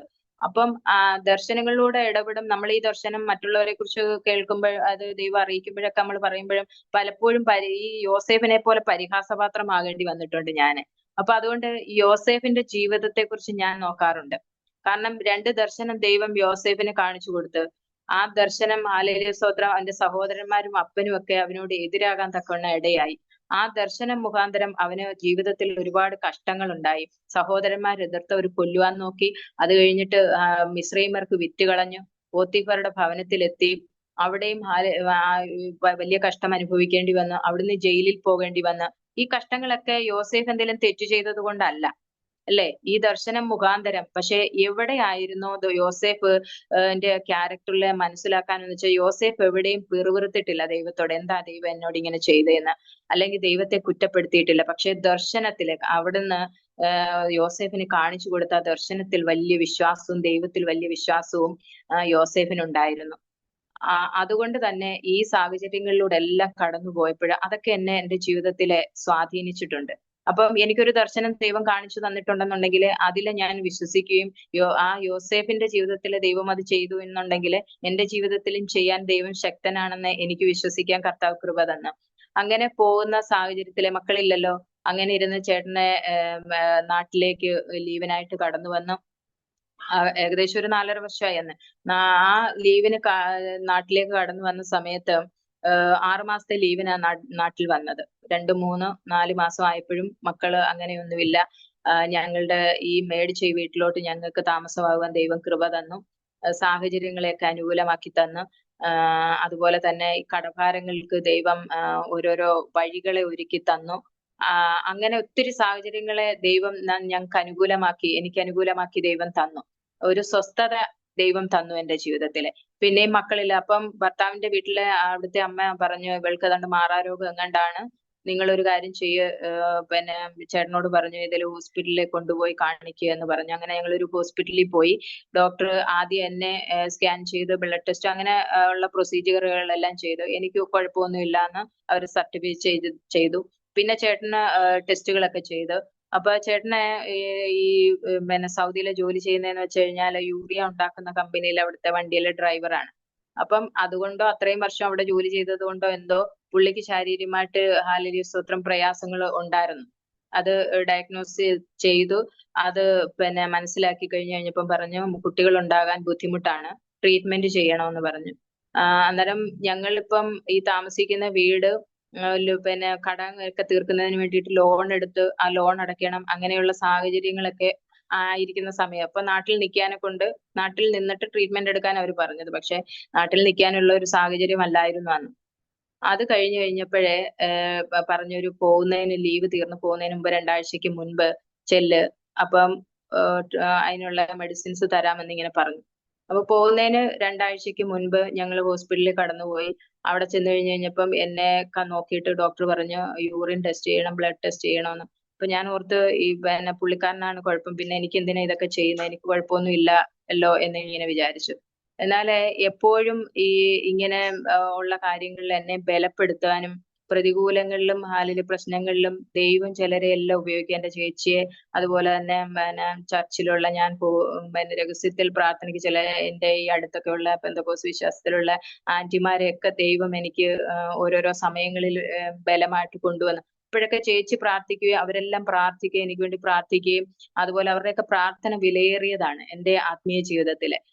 എന്നെ ബലപ്പെടുത്താൻ തക്കവണ്ണം, ശക്തീകരിക്കുവാൻ തക്കവണ്ണം, പലപ്പോഴും പതറിപ്പോകുന്ന സാഹചര്യങ്ങളൊക്കെ മനുഷ്യ ജീവിതത്തിൽ ഉണ്ടാകുമ്പോഴെല്ലാം ബലപ്പെടുത്താനെ കൊണ്ട് അവരെ എല്ലാം ദൈവം ഉപയോഗിച്ചിട്ടുണ്ട്. അപ്പം ആ ഡോക്ടർ ഈ യൂറിൻ എന്റെ ടെസ്റ്റ് ചെയ്തിട്ട് വന്നിട്ട് പറഞ്ഞു ഞാൻ പ്രഗ്നന്റ് ആണെന്ന്. ഞങ്ങൾ ട്രീറ്റ്മെന്റിന് വേണ്ടിയിട്ട് പിന്നെ അതിന്റെ മെഡിസിൻ മേടിക്കാൻ പോയതാണ് ചേട്ടൻ അവിടെ ചെന്നിട്ട്. പക്ഷെ അന്ന് ആ അത്ഭുതങ്ങൾ ചെയ്യുന്ന ദൈവത്തിന്റെ വലിയ പ്രവൃത്തി കാണുവാൻ തക്കവണ്ണം ദൈവം ഇടയാക്കി. എന്റെ ഗർഭപാത്രത്തെ അടച്ചു കളഞ്ഞ, അല്ലെന്നുണ്ടെങ്കിൽ എനിക്ക് വൈദ്യശാസ്ത്രം ഞങ്ങൾക്ക് കുഞ്ഞുങ്ങളെ ഉണ്ടാകില്ല എന്ന്, എന്റെ പ്രിയപ്പെട്ടവന് ഉണ്ടാകില്ല എന്ന് പറഞ്ഞ സ്ഥാനത്ത് മക്കൾ അതാ എനിക്ക് ദൈവം വാഗ്ദത്തം തന്ന, ഹന്നായ്ക്ക് വാഗ്ദത്തം കൊടുത്തതുപോലെ എനിക്കൊരു ദൈവം ഒരു വാഗ്ദത്തം തന്നു. എപ്പോഴും ഇതുപോലുള്ള വാഗ്ദത്തങ്ങൾ ദൈവം തരുമ്പോൾ ഞാനത് വിശ്വസിക്കും. കാരണം ഞാൻ പറഞ്ഞില്ലേ, ബൈബിളിലെ പല ക്യാരക്ടറുകളും എന്റെ ജീവിതത്തിൽ സ്വാധീനം ചെലുത്തിയിട്ടുണ്ട്. അതങ്ങനെ വേദപുസ്തകത്തിൽ ദൈവത്തിന്റെ പരിശുദ്ധാത്മാവിന്റെ നിയോഗപ്രകാരം എഴുതി വെച്ചിട്ടുണ്ടെങ്കിൽ അതങ്ങനെ തന്നെയാണ്, അതിന് മാറ്റം ഉണ്ടാവുകയില്ല. ഇങ്ങനെ വിശ്വസിക്കാൻ ഒരു കൃപ പലപ്പോഴും ജീവിതത്തിൽ ദൈവം തന്നിട്ടുണ്ട്. അതുപോലെ തന്നെ ദൈവം വാഗ്ദത്തം ചെയ്തതുപോലെ തന്നെ ഒരു ആൺപൈതലിനെ ദൈവം എനിക്ക് തന്നു. ആദ്യ സമയത്തൊക്കെ എന്ന് പറഞ്ഞു കഴിഞ്ഞാൽ ബ്ലീഡിങ് ഉണ്ടായി, ഇതങ്ങ് നഷ്ടപ്പെട്ടു പോകുമെന്നുള്ള ഒരു സാഹചര്യം വന്നു കഴിഞ്ഞാൽ ആഴ്ചയിൽ ഇഞ്ചക്ഷൻ എടുക്കേണ്ടി വന്നു, ബെഡ് റെസ്റ്റ് ആകേണ്ടി വന്നു. ദൈവത്തിന്റെ ആ ഒരു വലിയ തേജസ് ഞാൻ കണ്ടത് എന്റെ ആ മോന്റെ മൂത്ത ആളുടെ സിസേറിയൻ ആയിരുന്നു. ആ സിസേറിയൻ സമയത്ത് അവര് കുഞ്ഞിനെ ഇങ്ങനെ അമക്കി ഇങ്ങോട്ട് വെളിയിലോട്ട് ഇറക്കുന്ന സമയത്ത് ഞാൻ ഒരു ഇരുട്ടിലേക്ക് ഞാൻ പോകുന്നതായിട്ട് എനിക്ക് തോന്നി പെട്ടെന്ന് ആ ഇരുട്ടിൽ. അപ്പൊ ഞാൻ ഓർക്കുകയും ചെയ്ത്, ചേട്ടൻ അന്ന് ലീവ് കിട്ടി വരാൻ പറ്റുന്ന സാഹചര്യമല്ല. അവിടെ പുള്ളിയെ ഞാനൊന്ന് കണ്ടില്ല, ഈ കുഞ്ഞിന്റെ മുഖമൊന്നും ഞാൻ കണ്ടില്ല. എന്നെ കർത്താവെ, എന്നെ ഈ പിന്നെ ഇരുട്ടില് ഞാൻ മരിച്ചു പോവുകയാണോ എന്ന് എനിക്ക് തോന്നി. എന്നാൽ പെട്ടെന്ന് തന്നെ ഞാൻ എന്റെ ഈ ആയുസ്സിൽ ഞാൻ കണ്ടിട്ടില്ല ഇതുപോലൊരു വെളിച്ചം. ആ ഇരുട്ടിനെ മറികടന്ന് ഒരു വെളിച്ചം എനിക്ക് ചുറ്റും വ്യാപരിക്കുന്നതായിട്ട് ദൈവം എനിക്ക് കാണിച്ചു തന്ന്. അതെന്റെ കർത്താവാണെന്ന് ഞാൻ വിശ്വസിക്കുന്നു.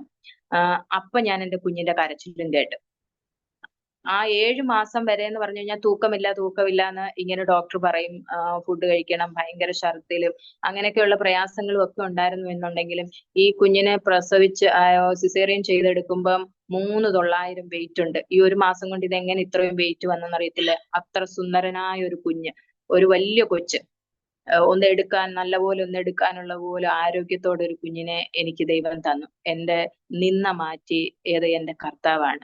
മക്കളില്ലാതെ ഒരുപക്ഷെ തലമുറകൾക്കായിരിക്കാം, അല്ലെങ്കിൽ അടുത്ത തലമുറകൾക്കായിരിക്കും മക്കളില്ലാതെ ഭാരപ്പെടുന്നവർ ആരെങ്കിലും എന്നെ കേൾക്കുന്നു എന്നുണ്ടെങ്കിൽ, നിങ്ങളുടെ ശാരീരിക അവസ്ഥ എന്തായിരുന്നോട്ടെ, ഡോക്ടർമാർ ഈ ലോക വൈദ്യന്മാരും എന്തു പറഞ്ഞിരുന്നോട്ടെ, പക്ഷേ അസാധ്യങ്ങളെ സാധ്യമാക്കാൻ കഴിയുന്ന ദൈവത്തിന് മാറ്റം വരുത്തുവാൻ ദൈവത്തിന് കഴിയുള്ളൂ. അങ്ങനെയുള്ള സാഹചര്യങ്ങളിലൂടെ കടന്നു വന്നതായോണ്ട് അങ്ങനെയുള്ളവർക്ക് വേണ്ടി പ്രാർത്ഥിക്കാനും എനിക്ക് എന്റെ ജീവിതത്തിൽ അങ്ങനെ ഒരു സാഹചര്യം വന്നിട്ടുണ്ട്. അതുകൊണ്ട് എനിക്ക് അങ്ങനെയുള്ളവർക്ക് വേണ്ടിയിട്ട് പ്രാർത്ഥിക്കാൻ ദൈവം കൃപ തന്നിട്ടുണ്ട്. അത് കഴിഞ്ഞതിന് ശേഷം ഞങ്ങൾ പിന്നെ ഒരു 7.5 വർഷത്തിന് ശേഷവും ഞങ്ങൾക്ക് പിന്നെ കുഞ്ഞുങ്ങളൊന്നുമില്ല. ചേച്ചിക്ക് 3 മക്കള്, അനിയത്തിക്ക് 2 മക്കള്, ഈ മോൻ മാത്രം എനിക്ക്. അവൻ എന്നും സങ്കടവാ, അവൻ മാത്രമേ ഉള്ളൂ, തന്നെ ഉള്ളെന്ന്. അപ്പോഴും ഈ കർത്താവിനെ കുറിച്ച് പറയാനോ ഈ പ്രാർത്ഥനയ്ക്കും ആരാധനയ്ക്കും ഒക്കെ രഹസ്യത്തിലൊക്കെ പോവുകയും ഒക്കെ ചെയ്യുവാന്നല്ലാതെ കൊണ്ട് പരസ്യമായിട്ട് പോകാനൊന്നും പറ്റുന്ന ഒരു സാഹചര്യം അല്ലായിരുന്നു എന്റെ ഭവനത്തില്. എന്നാൽ രഹസ്യത്തിൽ പ്രാർത്ഥന, അടച്ചിട്ട മുറിയിൽ പ്രാർത്ഥിക്കുമ്പോൾ കേൾക്കുന്ന ഒരു ദൈവം നമ്മൾക്കുണ്ട്. നമ്മളുടെ പ്രാർത്ഥനകളെ കേൾക്കുന്ന ഒരു ദൈവം ഉണ്ടോ എന്ന് എന്റെ ജീവിതത്തിൽ ഞാൻ പലപ്പോഴും രുചിച്ചറിയാൻ തക്കവണ്ണം ഇടയായിട്ടുണ്ട്. അപ്പൊ ഞാൻ എന്നും കുഞ്ഞിനോട് പറയും, നിന്നെ എനിക്ക് തന്നത്, മോനെ എനിക്ക് തന്നത് യേശുപ്പച്ചനാണ്. നമ്മള് യേശുപ്പച്ചനോട് പ്രാർത്ഥിക്ക് കുഞ്ഞ്, അടുത്ത ഒരു ആളും കൂടെ നിനക്ക് കൂട്ടിന് വേണമെന്ന് നീ പ്രാർത്ഥിക്ക്, ദൈവം അത് കേൾക്കുമെന്ന് പറഞ്ഞു. 7.5 വർഷം കഴിഞ്ഞിട്ടും പിന്നെയും പിള്ളേരൊന്നുമില്ല. പിന്നെ ഒരു പ്രാവശ്യം ചേട്ടൻ ലീവിന് വന്ന് നാട്ടിൽ നിൽക്കുന്ന സമയത്ത് എന്റെ സഹോദരിമാരും അച്ഛനും അമ്മയൊക്കെ നിർബന്ധിച്ച് നിങ്ങളൊരു ഡോക്ടറെ പണ്ട് കണ്ടതുപോലെ ഒന്ന് പോയി കാണ് എന്നിങ്ങനെ പറഞ്ഞു. അങ്ങനെ ഞങ്ങൾ വീണ്ടും ആ ഡോക്ടറെ തന്നെ കണ്ട്, ഞങ്ങൾ പണ്ട് കണ്ടിരുന്ന ഡോക്ടറെ തന്നെ പോയി കണ്ട്, ആദ്യം ഈ പറഞ്ഞതുപോലെ എന്നെ സ്കാൻ ചെയ്തൊക്കെ നോക്കി. ആ റിപ്പോർട്ടും കൊണ്ട് ഡോക്ടറെ അടുത്ത് ചെന്ന് കഴിഞ്ഞപ്പം പറഞ്ഞു, ഒരു 10 വയസ്സിൽ താഴെയുള്ള ഒരു പെൺകുഞ്ഞിന്റെ ഗർഭപാത്രം പോലെ ചുരുങ്ങിപ്പോയി, ഇനി മക്കൾ ഉണ്ടാകുകയില്ല എന്ന്. അപ്പം ഒരു 10,000-3000 രൂപ അതിന് ചെലവായി. അപ്പൊ ചേട്ടൻ പറഞ്ഞ് ഇത്രയും രൂപ വെറുതെ കളഞ്ഞ്, അവര് പറഞ്ഞ് ട്രീറ്റ്മെന്റ് ചെയ്യാം, ഞങ്ങളുടെ മുഖഭാവം കണ്ടപ്പം പറഞ്ഞ് ട്രീറ്റ്മെന്റ് ചെയ്യാം എന്നിങ്ങനെ പറഞ്ഞു. തിരിച്ചിങ്ങോട്ട് വരുമ്പോൾ പറഞ്ഞു വെറുതെ 3000 രൂപ പറഞ്ഞു കളഞ്ഞു, ഒരു കൊച്ചല്ല ഉള്ളു, ഒരു കൊച്ചുണ്ടല്ലോ, ദൈവം തന്നല്ലോ, അത് മതി എന്നിങ്ങനെ പറഞ്ഞു. അപ്പൊ ഞാൻ പറഞ്ഞു, അന്ന് കർത്താവെന്നോ അല്ലെങ്കിൽ ദൈവത്തെ കുറിച്ചിട്ടോ ഒന്നും പുള്ളിയുടെ അടുത്ത് പറയാൻ എനിക്ക് പേടിയുവാ, പറയാനും ധൈര്യമില്ല. അപ്പൊ ഞാൻ പറഞ്ഞു, ഇങ്ങോട്ട് വന്നു കഴിഞ്ഞപ്പം പറഞ്ഞു, ഒരു കുഞ്ഞിനെ ദൈവം തന്നു എന്നുണ്ടെങ്കിൽ അടുത്തവനെയും ദൈവത്തിന് തരാൻ പറ്റും എന്നിങ്ങനെ. അന്നേരം പറഞ്ഞു, പിന്നെ ചുരുങ്ങിപ്പോയടത്ത് ഇപ്പൊ ഉണ്ടാകും എന്നിങ്ങനെ പറഞ്ഞ് എന്നെ കളിയാക്കി.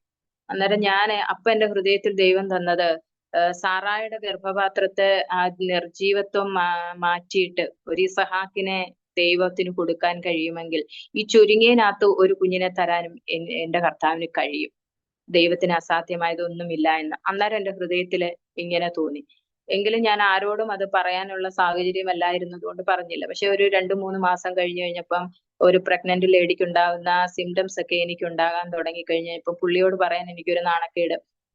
പിന്നെ ഇതിങ്ങനെ ചുരുങ്ങിപ്പോയി എന്ന് പറയുന്നിടത്ത് നമ്മൾക്ക് കർത്താവിൽ വിശ്വാസമുണ്ട്, ദൈവത്തിന് അസാധ്യമായത് ഒന്നുമില്ല എന്ന് വിശ്വസിക്കുമ്പോൾ തന്നെയും നമ്മൾ ജഡിക മനുഷ്യരുമാണ്. അപ്പൊ അത് പറയാനെ കൊണ്ട് പുള്ളിയുടെ അടുത്ത് പറയുന്നു. അപ്പൊ എന്റെ അനിയത്തി പിന്നെ വീട്ടിലോട്ട് വരുമ്പോ ഞാൻ പറഞ്ഞു, നീ ഒരു പ്രഗ്നൻസി കിറ്റ് മേടിച്ചുകൊണ്ട് വാ, എനിക്കിങ്ങനെ എന്തോ ഒരു സംശയം തോന്നുന്നു നോക്കാനെന്ന്. അവള് കൊണ്ടുവന്ന് ഞങ്ങൾ നോക്കി കഴിഞ്ഞപ്പം 2 വര തെളിഞ്ഞു. ആ ചുരുങ്ങിയ ഗർഭപാത്രത്തില് എനിക്കൊരു ആൺപൈതലിനെ വീണ്ടും ദൈവം തന്നു. ആ ഡോക്ടർക്ക് ഇപ്പോഴും അതിശയമാണ്. എന്റെ സർജറി കഴിഞ്ഞ്, അതും സിസേറിയൻ ആയിരുന്നു, അത് കഴിഞ്ഞിട്ട് ഒരു 3 മാസം കഴിഞ്ഞ് അവർ വീണ്ടും എന്റെ ഗർഭപാത്രം പിന്നെ സ്കാൻ ചെയ്ത് നോക്കി. പിന്നെ ഒരു 6 മാസമായപ്പോ വീണ്ടും ചെല്ലാൻ പറഞ്ഞ്, വീണ്ടും ആ ഗർഭപാത്രത്തിനകത്ത് ഈ കുഞ്ഞെങ്ങനെ ഉണ്ടായെന്ന് അവർക്ക് തന്നെ ഒരിത്. അങ്ങനെ അതിശയകരമായിട്ട് ഒരു ആൺകുഞ്ഞിനെയും കൂടെ തന്ന്. മൂത്ത ആളിപ്പം എഞ്ചിനീയറിംഗ് 3-ാമത്തെ വർഷം ഇപ്പൊ എക്സാം കഴിഞ്ഞിട്ട് ഇരിക്കുന്നു. രണ്ടാമത്തെ ആള് 14 വയസ്സായി, 9-ാം ക്ലാസ്സിൽ പഠിക്കുന്നു. അപ്പം മക്കളില്ലാതെ ഭാരപ്പെട്ട് മച്ചിയായിരുന്ന, നിന്നെ അനുഭവിച്ചിരുന്ന എന്നെ മക്കളുടെ അമ്മയാക്കി തീർത്ത ഒരു ദൈവത്തെ കുറിച്ച് എനിക്ക് സാക്ഷ്യം പറയാനെ കൊണ്ട് ഒരുപാടുണ്ട്. അത് ആ മോനും ഉണ്ടായതിനു ശേഷം ഞാൻ ഇങ്ങനെ ഈ പ്രാർത്ഥിക്കുന്നുണ്ടെങ്കിൽ പോലും പിന്നെ രഹസ്യത്തിലെ പിന്നെ ഇതുപോലുള്ള പ്രയറിനൊക്കെ പോവും എന്നുണ്ടെങ്കിലും ഈ ആരാധനയ്ക്കും പ്രാർത്ഥനയ്ക്കും ഒക്കെ പോവാത്തതും ഇങ്ങനെ ഒരു ജീവിതം ജീവിക്കുന്നതൊക്കെ ഭയങ്കര വിഷമമുള്ള കാര്യമാണ്. പ്രാർത്ഥനയ്ക്ക് പോകാൻ പറ്റുന്നില്ലല്ലോ. അങ്ങനെ ഇരുന്നപ്പം പെന്തക്കോസ് ഈ ഫ്യൂണറലിന് ഞാൻ അധികം പോയിട്ടില്ല. ആദ്യമായിട്ടാണ് എന്റെ മാമന്റെ മരുമോടെ ഫ്യൂണറലിന് പോകുന്നത്. അവിടെ ചെന്ന് കഴിഞ്ഞാൽ അവിടെ അങ്ങനെ അങ്ങോട്ട് ചെന്ന സമയത്ത് അവിടെ ശുശ്രൂഷിക്കുന്ന ഒരു വചനം ഇങ്ങനെ നമ്മളുടെ ഹൃദയത്തെ വന്ന് കുത്തി തുളച്ച് അങ്ങനെയൊക്കെ ദൈവത്തിന്റെ വചനത്തിലുണ്ടെങ്കിൽ അതെനിക്ക് ഫീൽ ചെയ്തത് അന്നാണ്. ഇന്ന് രാത്രിയിലെ നീ മരിച്ചു പോയാൽ നീ എവിടെ പോകുമെന്ന് ഇങ്ങനെ ഒരു വചനം ശുശ്രൂഷിക്കുന്ന ഞാൻ കേട്ടു. അതിങ്ങനെ ഒരു കൂടം കൊണ്ട് എന്റെ ഹൃദയത്തിലെ എന്റെ നെഞ്ചത്തടിക്കുന്നത് പോലെ എനിക്ക് തോന്നിയത്. അപ്പൊ തൊട്ട് എനിക്ക് ഭയങ്കര, ഞാനിങ്ങനെ ജീവിച്ചാലൊക്കത്തില്ല, ഇങ്ങനെ ഇരുന്നാലൊക്കത്തില്ല, എന്റെ നിന്നമാക്കിയിട്ട് എന്റെ 2 മക്കളെ എനിക്കിത് കർത്താവ് തന്നു, എന്റെ ഭർത്താവുണ്ട്, ഞാൻ ഇന്ന് അവര് മരിച്ചു പോയാൽ അവരെവിടെ പോകും, തീനരകത്തിൽ പോകും, എനിക്ക് രക്ഷിക്കപ്പെട്ട് സ്നാനപ്പെട്ട് അഭിഷേകം പ്രാപിച്ച് ദൈവകൃപയിൽ ജീവിക്കണ്ടായോ, ഇങ്ങനെ ജീവിച്ചാൽ മതിയായോ, അങ്ങനെയുള്ള ഒരു ചിന്തയായി. അപ്പൊ അവിടെ നിന്ന് ഭയങ്കരമായിട്ട് ഞാൻ കരഞ്ഞു. അത് എന്റെ ആ ഒരു വചനം എന്റെ ജീവിതത്തിലെ വലിയൊരു മാനസാന്തരത്തിന്, ഇങ്ങനെ ജീവിച്ചാൽ ഒക്കില്ല, ദൈവകൃപയിൽ ദൈവത്തിന്റെ കൽപ്പന അനുസരിച്ച് ജീവിക്കണമെന്ന് ഉള്ള ഒരു ആഗ്രഹം എന്റെ ഹൃദയത്തിലെ, ഒരു തീരുമാനം എന്റെ ഹൃദയത്തിൽ വന്നോട്ട് നേരത്തെ പോലെയല്ല, കരഞ്ഞ് ദൈവസന്നിധിയിൽ പ്രാർത്ഥിക്കാൻ തുടങ്ങി. എപ്പോഴും ഞാൻ ചോദിക്കും, കർത്താവെ എനിക്ക് ഞാൻ നിന്നെ മാത്രമേ ആഗ്രഹിച്ചിട്ടുള്ളൂ, എനിക്ക് ഈ ഒരു ഭാഗ്യം എന്നാണ് തരുന്നത്, എന്നാണ് ഭാഗ്യം തരുന്നത്. അപ്പൊ ദർശനങ്ങളിലൂടെയൊക്കെ ദൈവം എനിക്ക് ഇടപെടാറുണ്ട്. ഏത് സമയത്ത് ഏത് കാലഘട്ടത്തിലാണ് എനിക്ക് കുടുംബമായിട്ട് ഇറങ്ങാൻ ദൈവം കൃപ തരുന്നതെന്ന് ആ ചില ദർശനങ്ങൾ ദൈവം കാണിച്ചു തന്നു. അത് പ്രാർത്ഥനയോടെ ഇരുന്നു. അപ്പം ഞങ്ങള് ചേച്ചിയൊക്കെ ഇപ്പൊ ആരാധിക്കുന്നിടത്തെ സഭയിലെ ദേവദാസനും ദേവദാസിയും അവരുടെ ശുശ്രൂഷ എന്ന് പറയുന്നത്, അവര് 6 മാസം നാട്ടിൽ വന്നിട്ട് 1-2 മാസം ഈ അവിടുത്തെ സഭയിലുള്ള ആൾക്കാരുടെയും മറ്റുള്ളവരുടെയും അടുത്ത് സുവിശേഷം പറയുക, അങ്ങനെയുള്ളവര് അങ്ങനെയുള്ളവര് സ്നാനപ്പെടുത്തി അവരിങ്ങനെ പോകുന്നു. അപ്പൊ അങ്ങനെയുള്ള ശുശ്രൂഷകളൊക്കെ വരുമ്പം ഞാനും അതിന് പോകും, രഹസ്യമായിട്ട് പോവുകയൊക്കെ ചെയ്യും. അങ്ങനെയുള്ള ഒരു സ്നാന ശുശ്രൂഷയിലെ ഇതുപോലെ വന്നപ്പം കുമ്പനാട്ട് മോൻച്ചൻ പാസ്റ്ററിന്റെ വീട്ടിലെ പിന്നെ ഈ സ്നാനത്തിന് അങ്ങനെ ഞാനും ഈ കുഞ്ഞും അച്ചാച്ചനും അമ്മച്ചിയും എല്ലാം കൂടെ പോയി. അങ്ങനെ പോയ സമയത്ത് എല്ലാവരെയും സ്നാനപ്പെടുത്തിയതിനു ശേഷം ആ പാസ്റ്റർ എന്നോട് ചോദിച്ച്, ചെറുതിലെ മുതലേ എല്ലാവരും എന്നെ മേരിന്ന് വീട്ടിൽ വിളിക്കുന്നത്, അപ്പൊ അതുകൊണ്ട് അവരും എന്നെ അങ്ങനെയാണ് വിളിക്കുന്നത്. അപ്പൊ ചോദിച്ചു, മേരി പിന്നെ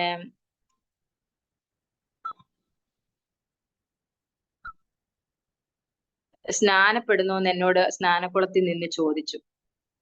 അന്നേരം എനിക്ക് അപ്പോഴെല്ലാം ഞാൻ ഓരോരുത്തരും സ്നാനപ്പെടുമ്പോൾ ഞാൻ കർത്താവിനോട് കരഞ്ഞു ചോദിക്കുക, കർത്താവ് ഈ ഭാഗ്യം എനിക്ക് എന്നാണ് തരുന്നത്, എനിക്ക് എന്ന്. അപ്പം അങ്ങനെ ചോദിച്ച് വിഷമിച്ച് കരഞ്ഞോണ്ടിരുന്നു കഴിഞ്ഞപ്പം ആ പാസ്റ്റർ എന്നോട് ചോദിച്ചപ്പോ അവിടെ നിന്ന് ഞാൻ അങ്ങ് കരഞ്ഞു.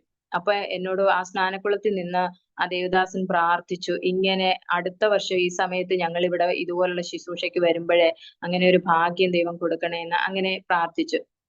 2014 ജനുവരിയിലെ ചേട്ടന് വീണ്ടും രണ്ടാമത്തെ മോന്റെ ഇത് കഴിഞ്ഞു കഴിഞ്ഞപ്പോൾ മസ്കറ്റിലേക്ക് ജോലിക്കായിട്ട് പോയി. മസ്കറ്റിലേക്ക് ജോലിക്ക് പോയി ഒരു 1.5 വർഷം ആയി കഴിഞ്ഞു കഴിഞ്ഞപ്പോഴേ ഈ കഴുത്തിന്റെ ഇവിടെ ഇങ്ങനെ ഒരു വലിയ മുഴ വന്ന് അത് വലുതായി വലുതായി ഒരു ഓറഞ്ച് വലിപ്പത്തിൽ വന്ന്. അങ്ങനെ ഇരിക്കുന്ന സമയത്ത് അതാദ്യം ഒന്നും പറഞ്ഞില്ല. ഇത്രയും വലുതായതിനു ശേഷമാണ് ഞാൻ അറിയുന്നത്. ഇങ്ങനെ ഇന്നത്തെ പോലെ ആൻഡ്രോയിഡ് ഫോണും അങ്ങനെയൊന്നും ഇല്ലാത്തതുകൊണ്ട് നമ്മൾ കണ്ട് സംസാരിക്കുന്നില്ലല്ലോ. ഇതെന്നോട് പറഞ്ഞതുമില്ല. അപ്പൊ എന്നോട് പറഞ്ഞു, ഇതുപോലെ ഒരു കൂട്ടുകാരൻ ചെന്ന് കഴിഞ്ഞപ്പം കണ്ടിട്ട് എന്നെ വിളിച്ചിട്ട് പറയുന്നു, ഇന്നതുപോലെ കഴുത്തിൽ ഒരു മുഴയുണ്ട്, എന്നിട്ട് ഒരു 2 വർഷം ആകാൻ നിൽക്കുകയാണ്, അത്രയും നിന്ന് കഴിഞ്ഞാൽ ഇത് ഭയങ്കര പ്രശ്നമാകും, നാട്ടിൽ വരണം. അപ്പം ഞാൻ പെട്ടെന്ന് തന്നെ ചേച്ചിയൊക്കെ വിളിച്ചിട്ട് പറഞ്ഞു, ഇന്നതുപോലെ ഒരു സംഭവം ഉണ്ട്, എന്താണ്, പുള്ളിയുടെ അടുത്ത് വിളിച്ചിട്ട് പറ നാട്ടിൽ വന്നിട്ട് അത് എന്തുവാന്ന് വെച്ചാൽ ചെയ്യാനെന്ന് ഇങ്ങനെ പറഞ്ഞു. അങ്ങനെ അവരെല്ലാവരും കൂടെ പറഞ്ഞ സമയത്ത് 2014 ജനുവരിയിൽ പുള്ളി ലീവിനായിട്ട് നാട്ടിൽ വരികയും ഈ പാസ്റ്ററും ആന്റിയൊക്കെ അന്ന് നാട്ടിലുണ്ട്. അപ്പം ഈ മുഴ കീറിക്കളയാൻ വേണ്ടിയിട്ട് ഒരു സർജനെ പോയി കണ്ട്, മാവേലിക്കരയുള്ള ഒരു കൃഷ്ണകുമാർ എന്ന് പറയുന്ന ഒരു ഡോക്ടറെ പോയി കണ്ട്. ആ ഡോക്ടർ അപ്പം നല്ല വണ്ണമുള്ള ആളായിരുന്നു ഹസ്ബൻഡ്. വന്നപ്പം വണ്ണമൊക്കെ കുറഞ്ഞു,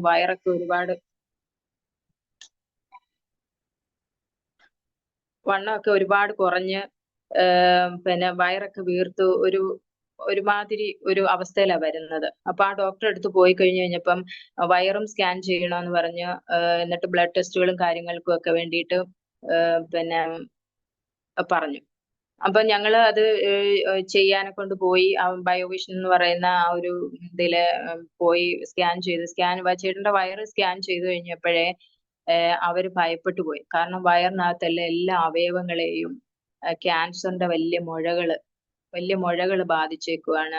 ബ്ലാഡർ, കരള്, കിഡ്നി, അങ്ങനെ എല്ലായിടത്തും വലിയ വലിയ മുഴകള്. അത് കണ്ടു കഴിഞ്ഞു കഴിഞ്ഞപ്പം ആ ഡോക്ടറിനോട് അടുത്ത് പിന്നെ പെട്ടെന്ന് അവര് വിളിച്ചു പറഞ്ഞു, സീരിയസ് കണ്ടീഷനിലാ പുള്ളി എന്ന് പറഞ്ഞു. അപ്പം വൈകിട്ട് അന്ന് സർജറി ഉള്ള ദിവസം ആയതുകൊണ്ട് ഡോക്ടറെ വൈകിട്ട് നമുക്ക് കാണാൻ പറ്റത്തുള്ളൂ. എന്നിട്ട് സ്കാനിങ് കഴിഞ്ഞിട്ട് ഞങ്ങളെ ഇങ്ങ് പറഞ്ഞു വിട്ട് വൈകിട്ട് റിപ്പോർട്ടും കൊണ്ട് ഡോക്ടറെ കാണിക്കാൻ പറഞ്ഞു. അങ്ങനെ കാണിച്ച സമയത്ത് പിന്നെ അതിനകത്ത് നിന്ന് മനസ്സിലാക്കിയെന്ന് പറഞ്ഞു കഴിഞ്ഞാല് ക്യാൻസറിന്റെ 4th സ്റ്റേജ് ആണ് പുള്ളിക്ക്. എപ്പോഴും ദൈവത്തിന്റെ ആലോചന നമ്മൾ എപ്പോഴാണ് വിശ്വാസ ജീവിതത്തിൽ വരുന്നത് എങ്ങനെയെന്നൊക്കെ ഇങ്ങനെ ചോദിക്കുമ്പോൾ അതിന്റെ ആ ഒരു ഇത് കൊണ്ടായിരിക്കും ഒരു ദേവദാസനിലൂടെ ഒരു ആലോചന പറഞ്ഞ് ഒരു രോഗത്തിലൂടെ പുള്ളിയെ കർത്താവ് കൊണ്ടുവരും എന്നിങ്ങനെ പറഞ്ഞു. അപ്പൊ ഞാൻ എന്റെ ചിന്താഗതി എപ്പോഴും എന്ന് പറഞ്ഞു കഴിഞ്ഞാൽ, പുള്ളി എങ്ങനെ ആയാലും വേണ്ടിയില്ല വിശ്വാസത്തിൽ വരണം. അത് രോഗസൗഖ്യത്തിലൂടെ ദൈവം കൊണ്ടുവരുന്ന, രോഗം സൗഖ്യമാക്കിയിട്ടല്ലേ കൊണ്ടുവരുന്നത്. അപ്പം പിന്നെ ഞാൻ എന്തിനാ അതിനകത്ത് ഭാരപ്പെടുന്ന, കർത്താവെ അന്നേരം അത് സഹിക്കാനുള്ള ഒരു കൃപ എനിക്ക് ദൈവം തരണമേ എന്ന് ഞാൻ പ്രാർത്ഥിച്ചിട്ടുണ്ട്. അപ്പൊ ഈ ക്യാൻസറിന്റെ 4th സ്റ്റേജ് ആണെന്ന് പറഞ്ഞ സമയത്ത് പെട്ടെന്ന് തന്നെ RCCയിലെ പോവുകയും ഈ വലിയൊരു രോഗത്തിന്റെ അവസ്ഥ കേട്ട് കഴിഞ്ഞപ്പോൾ പുള്ളി ആകെ തകർന്നു പോയി. കാരണം മൂത്ത മോന് 8 വയസ്സും ഇളയാൾക്ക് 1.5 വയസ്സേ ഉള്ളൂ. ആ സമയത്ത് ഞങ്ങള് ഈ അപ്പച്ചനും അമ്മമ്മയും എന്ന് വെച്ചാൽ ആ പാസ്റ്ററും ആന്റിയും നാട്ടിലുണ്ടായിരുന്നു. അവര് വെച്ച് കഴിഞ്ഞാൽ ഒരു പാസ്റ്റേഴ്സ് ഇവിടെ വരുന്നതോ ഇവിടെ പ്രാർത്ഥിക്കുന്നതോ ആരാധനയ്ക്ക് പോകുന്നതോ പ്രാർത്ഥനയ്ക്ക് പോകുന്നതോ ഇതൊന്നും പുള്ളിക്ക് ഇഷ്ടമല്ല. എനിക്ക് ഇതൊന്നും പുള്ളിയോട് പറയാൻ പോലും പേടിയാണ്. ഞാൻ രഹസ്യത്തിൽ വെച്ച് ബൈബിളിലെ പ്രാർത്ഥിക്കുന്നത് അറിഞ്ഞുകൊണ്ട് ബൈബിൾ ഒരിക്കലും എടുത്ത് ഞാൻ അറിയാതെ കത്തിച്ചു കളഞ്ഞ ആളാണ്. അപ്പൊ അങ്ങനെയുള്ള സാഹചര്യത്തിൽ പുള്ളിയോട് എനിക്ക് പറയാനും പേടിയാണ്. അപ്പം ഞങ്ങൾ RCCയിലേക്ക് പോവുകയും അവിടെ ചെന്നിട്ട് അവിടെ ഒരു നമ്മൾ എത്ര റിപ്പോർട്ട് കണ്ട് ചെന്ന് കഴിഞ്ഞാലും അവിടുത്തെ പ്രൊസീജിയർ ഉണ്ട്. അങ്ങനെ ആ പ്രൊസീജിയർ നടന്നുകൊണ്ടിരിക്കുന്ന സമയത്ത് കുവൈറ്റിലുള്ള പാസ്റ്ററും ആന്റിയും നാട്ടിലുള്ള അവര് ഞങ്ങളെ കാണാൻ വരികയും ചേട്ടനോട് ഈ കർത്താവിനെ കുറിച്ച് അവരുടെ ഒരു ക്ലാസ് എന്ന് വെച്ചാൽ 4-5 ദിവസത്തെ ക്ലാസ് ആണ്. അപ്പൊ ഈ പ്രൊസീജിയർ നടന്നുകൊണ്ട് ഇടയ്ക്ക് തന്നെ ഈ ക്ലാസ്സിൽ ഞങ്ങൾ അറ്റൻഡ് ചെയ്യുവാന് ദൈവം പുള്ളിയുടെ ഹൃദയത്തോട് ഇടപെട്ട് അങ്ങനെ അത് ക്ലാസ്സിലിരുന്നു. അപ്പൊ എപ്പോഴും എന്റെ ഒരു ചിന്ത എന്ന് പറയുന്നത് എങ്ങനെയും പുള്ളി ചേച്ചിയും കുടുംബവും കുവൈറ്റിലാണ്. അവിടെ അനുഗ്രഹിക്കപ്പെട്ട ഒരു സഭയുണ്ട്. ഇങ്ങനെ ക്ലാസ്സുകൾ എടുക്കുകയും അനേകര് രക്ഷയിലേക്ക് വരികയും ചെയ്യുന്ന അങ്ങനെ ഒരു കൃപ ദൈവം അവർക്ക് കൊടുത്തിട്ടുണ്ട്. അപ്പം എങ്ങനെയും കുവൈറ്റിൽ ചെന്നാലേ പുള്ളി വിശ്വാസത്തിൽ വരുമല്ലോ എന്നുള്ള ഒരു എപ്പോഴും എനിക്ക് പുള്ളി കുവൈറ്റിൽ പോണം. എന്റെ പ്രാർത്ഥന അതാണ്.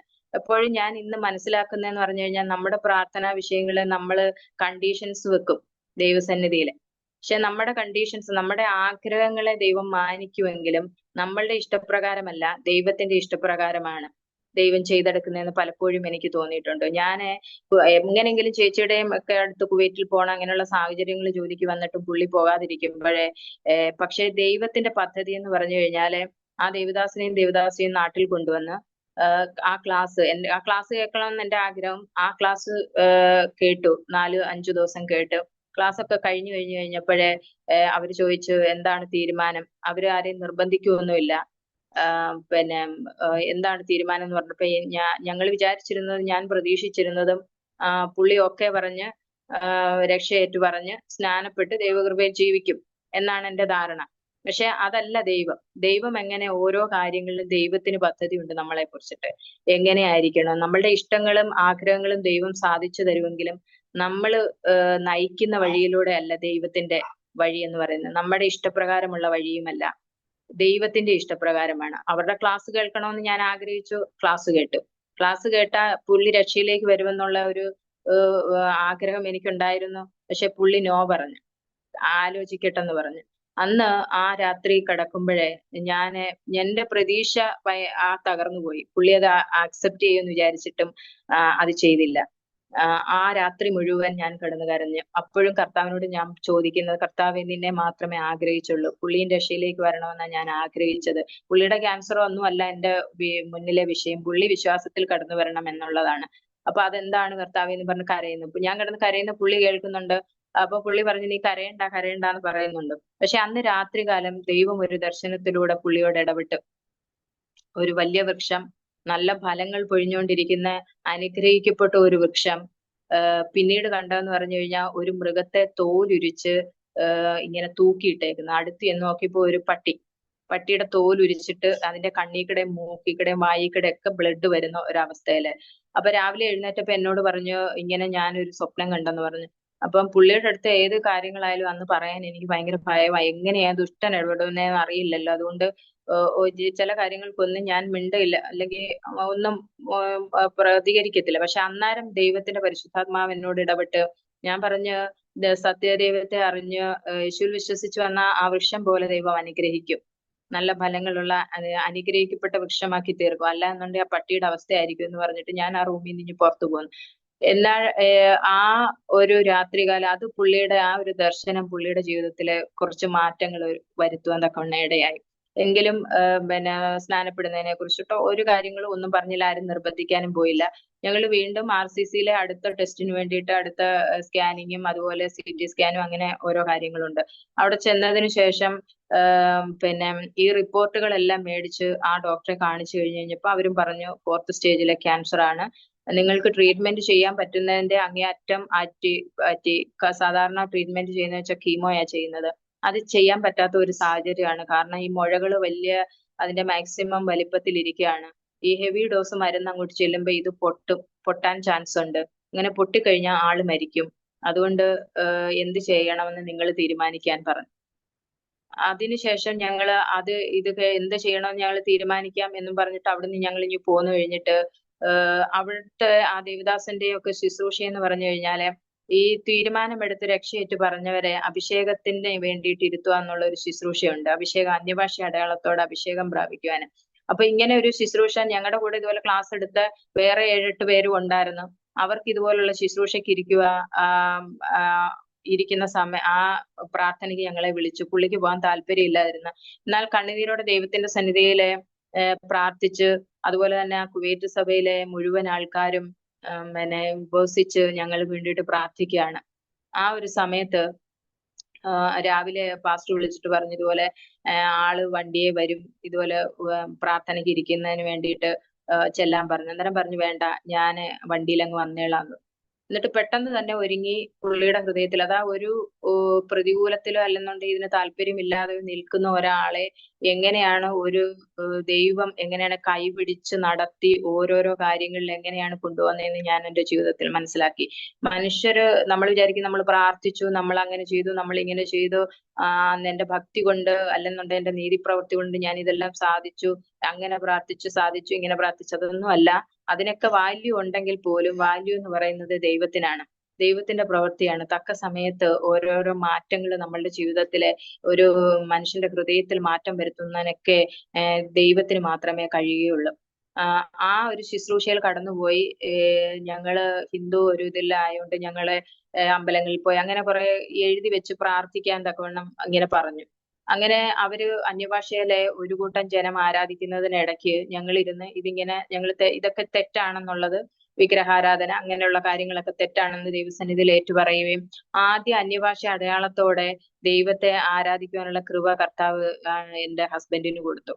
ആ ഒരു അന്യഭാഷ അടയാളത്തെ. അത് കഴിഞ്ഞതിന് ശേഷം എനിക്കും ആ ഒരു ശുശ്രൂഷയിലെ അന്യഭാഷ അടയാളത്തോടെ അഭിഷേകം പ്രാപിക്കുവാൻ തക്കവണ്ണം ഞങ്ങൾക്ക് രണ്ടുപേർക്കും ദൈവം കൃപ തന്നു.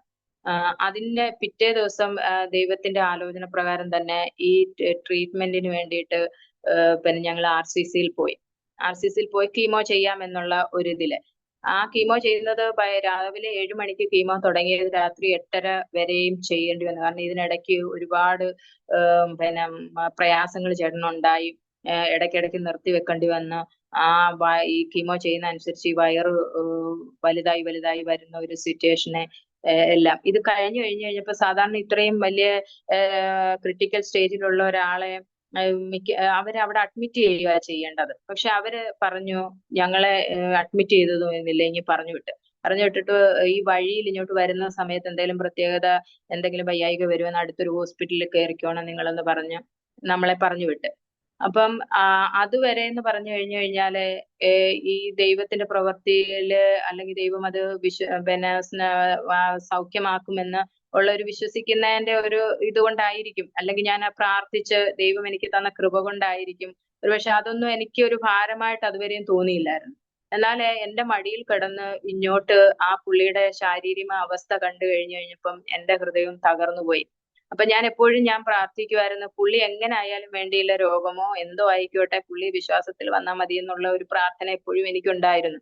എനിക്ക് കർത്താവ് കൃപ. പക്ഷെ ആ ഒരു ഇതിലെ ഇങ്ങോട്ട് വരുമ്പോഴേ എന്റെ ഹൃദയം തകർന്നു പോയിട്ട് ഞാൻ ഈ പുള്ളിയുടെ മുന്നിൽ കരയാൻ പറ്റില്ല.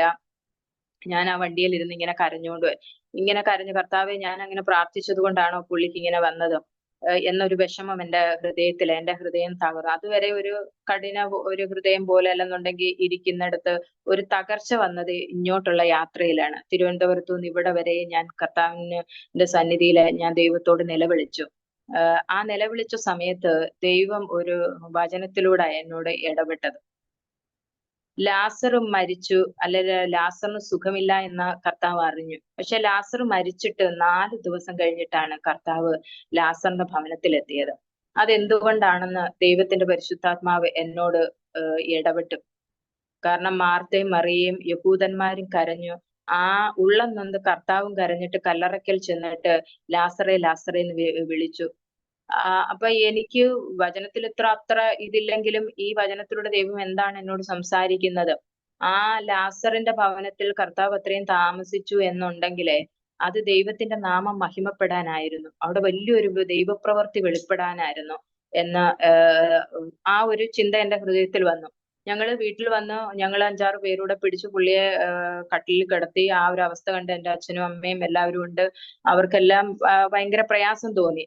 ഒരു ക്രിട്ടിക്കൽ സ്റ്റേജിൽ ഒരു പ്രധാനപ്പെട്ട ഒരു വലിയ പ്രശ്നത്തിന്റെ മുൻപിൽ വരുമ്പം നമ്മൾ മനുഷ്യരെത്ര ബലഹീനരാണ് എന്ന് മനസ്സിലാകത്തക്കവണ്ണം നമ്മുടെ വിശ്വാസവും നമ്മളുടെ പ്രാർത്ഥനയും നമ്മളുടെ നീതിപ്രവർത്തികളും നമ്മൾ ഒന്നും അല്ല എന്നുള്ള ഒരു സ്റ്റേജിൽ വന്നിട്ട് ദൈവത്തിന്റെ ഒരു പ്രവൃത്തിയുണ്ട്. അത് കാണുവാൻ തക്കവണ്ണം ആ രാത്രികാലം ദൈവം ഇടയാക്കി. ഞങ്ങൾ കിടന്നുറങ്ങി. അപ്പൊ ആ പുള്ളിയെ കെട്ടിപ്പിടിച്ച് ഞാൻ കിടന്ന് കരഞ്ഞോണ്ട് കിടന്നുറങ്ങി. അപ്പൊ ഈ ദീർഘദൂര യാത്രയും മെന്റൽ പ്രഷറും എല്ലാം കൂടെ ഞാൻ അങ്ങ് ഉറങ്ങിപ്പോയി. ഒരു 2 മണിയായപ്പോ പുള്ളി എന്നെ തട്ടി വിളിക്കുമ്പോഴാണ് ഞാൻ ഉണരുന്നത്. ഉണരുമ്പോ കാണുന്നതെന്ന് വെച്ച് കഴിഞ്ഞാൽ പുള്ളി എഴുന്നേറ്റ് ഇവിടെ നിൽക്കുന്ന എന്നോട് പറയുന്നത്, "ദേണ്ട ഇവിടുത്തെ മുഴ കാണാനില്ല, കർത്താവ് എനിക്ക് സൗഖ്യം തന്നെന്ന്." അപ്പൊ ഞാനില്ല ഉറക്കത്തിൽ നിന്ന് എഴുന്നേറ്റ് വന്നു കഴിഞ്ഞപ്പോ ഞാൻ ഓർത്തിനി ഞാൻ ദർശനം കാണുമായിരിക്കും എന്ന് വിചാരിച്ചു. അന്നേരം പുള്ളി കിടന്നിടമെല്ലാം എന്റെ കൈ പിടിച്ച് ഇങ്ങനെ കാണിച്ചു, പുതച്ചിരുന്ന ബെഡ്ഷീറ്റും കാണിച്ചു. ഇപ്പോഴേ വെള്ളത്തിലിട്ട് പിഴിഞ്ഞിട്ട് ഇരിക്കുന്നത് പോലെ നനഞ്ഞിരിക്കുന്നു. അപ്പൊ ഞാൻ വിചാരിച്ചു പുള്ളി യൂറിൻ പാസ് ചെയ്തതായിരിക്കും എന്ന് വിചാരിച്ചു. ഇത് കട്ടിലിൽ ഇരുന്നിട്ട് എന്നോട് പറഞ്ഞു, എനിക്ക് കർത്താവ് സൗഖ്യം തന്ന്, ഞാനൊരു ദർശനം കണ്ട് ഒരു വെള്ളച്ചാട്ടത്തിന്റെ അവിടെ നിൽക്കുന്ന കുറെ വെള്ളം എന്റെ തലവഴിയെ വീണു. അപ്പൊ ഞാൻ ഞെട്ടി ഉണർന്ന് നോക്കിയപ്പോഴേ തല തൊട്ട് കാല് വരെയും ഞാൻ കിടന്നിടം എല്ലാം നനഞ്ഞിരിക്കുന്നു. അപ്പൊ ഞാൻ പെട്ടെന്ന് ഈ കഴുത്തേലുള്ളത് നമുക്ക് പുറത്ത് കാണാനുള്ളത് ആ ഓറഞ്ച് വലുപ്പത്തിൽ ഇരിക്കുന്ന മുഴ തൊട്ട് നോക്കിയപ്പോ അവിടെ ഇല്ല. വയറ് ഒരുപാട് വീർത്തിരുന്നത് അത് നോർമൽ സ്റ്റേജിലേക്ക് വന്ന് ശരീരത്തിൽ നിന്ന് എന്തോ വിട്ടുപോയതുപോലെ പുള്ളിക്ക് തോന്നി. പുള്ളി എഴുന്നേറ്റ്, ഞാൻ 3-4 പേരൂടെ പിടിച്ച് കട്ടിലേ കിടത്തിയ ആളാണ് എഴുന്നേറ്റ് നിൽക്കുന്നത്. ലൈറ്റ് ഇട്ടിട്ട് ഈ കണ്ണാടിയില് നോക്കിയപ്പം ഈ മുഴ കാണാനില്ല. 2 സൈഡും നോക്കി, ഒരു സൈഡിലും ഇല്ല. അപ്പൊ അന്നേരം ആ ഒരു രാത്രിയിലെ ദൈവത്തിന്റെ സൗഖ്യത്തിന്റെ തേജസ് ഇറങ്ങി വന്ന് 4th സ്റ്റേജിലെ ക്യാൻസർ സൗഖ്യമാക്കിയിട്ട് ഇപ്പൊ ഏകദേശം 13 വർഷമാകുന്നു. ഈ 13 വർഷവും ദൈവം ജയോത്സവമായി ഞങ്ങളെ നടത്തുന്നു. അത് പുള്ളിയുടെ ജീവിതത്തിൽ വലിയൊരു വിടുതലായി തീർന്നു. അപ്പൊ ഇത് കണ്ടു കഴിഞ്ഞപ്പോ ഞാൻ പുള്ളിയെ കെട്ടിപ്പിടിച്ച് നിലവിളിച്ചപ്പം അച്ഛനും അമ്മയൊക്കെ ഉണ്ട് ഇവിടെ ഉണ്ട്. അപ്പൊ അവർ വിചാരിച്ചു ചേട്ടൻ മരിച്ചു പോയതായിരിക്കും. അവർ ഓടി വന്ന് നോക്കുമ്പോൾ ഈ അത്ഭുതം കാണാനിടയായി. അത് ഒരു പിന്നെ ജനുവരി 2014 ജനുവരി 24-ാം തീയതിയാണ് ദൈവം സൗഖ്യം കൊടുത്തത്. ഫെബ്രുവരി 15-ാം തീയതി ഞങ്ങള് മുമ്പും പിറകുമായിട്ട് എന്റെ ഭയങ്കര ആഗ്രഹമായിരുന്നു ഞങ്ങൾക്ക് ഒരുമിച്ച് സ്നാനപ്പെടണമെന്നുള്ളത്. അങ്ങനെ ദൈവകൃപയില് ഞങ്ങള് മുമ്പും പിറകുമേ ഇറങ്ങി ഒരു സ്നാനക്കുളത്തില് സ്നാനപ്പെടുവാൻ ദൈവം കൃപ തന്നു. ഈ വിശ്വാസ ജീവിതത്തിലെ ഇത്രയും ഞാൻ ആഗ്രഹിച്ച ഒരു കാര്യമില്ല, സ്നാനപ്പെട്ട് ദൈവകൃപയെ ജീവിക്കുക എന്നുള്ളത്. അതൊരു വ്യവസ്ഥ പ്രകാരം ജീവിക്കണമെന്ന് എനിക്ക് ഭയങ്കര ആഗ്രഹമുണ്ടായിരുന്നു. ഞങ്ങളുടെ എന്റെ ഹസ്ബൻഡിന്റെ ബന്ധുക്കളൊക്കെ എന്ന് പറഞ്ഞാൽ ഇതിനെ ഭയങ്കര എതിർക്കുന്ന ആൾക്കാരാണ്.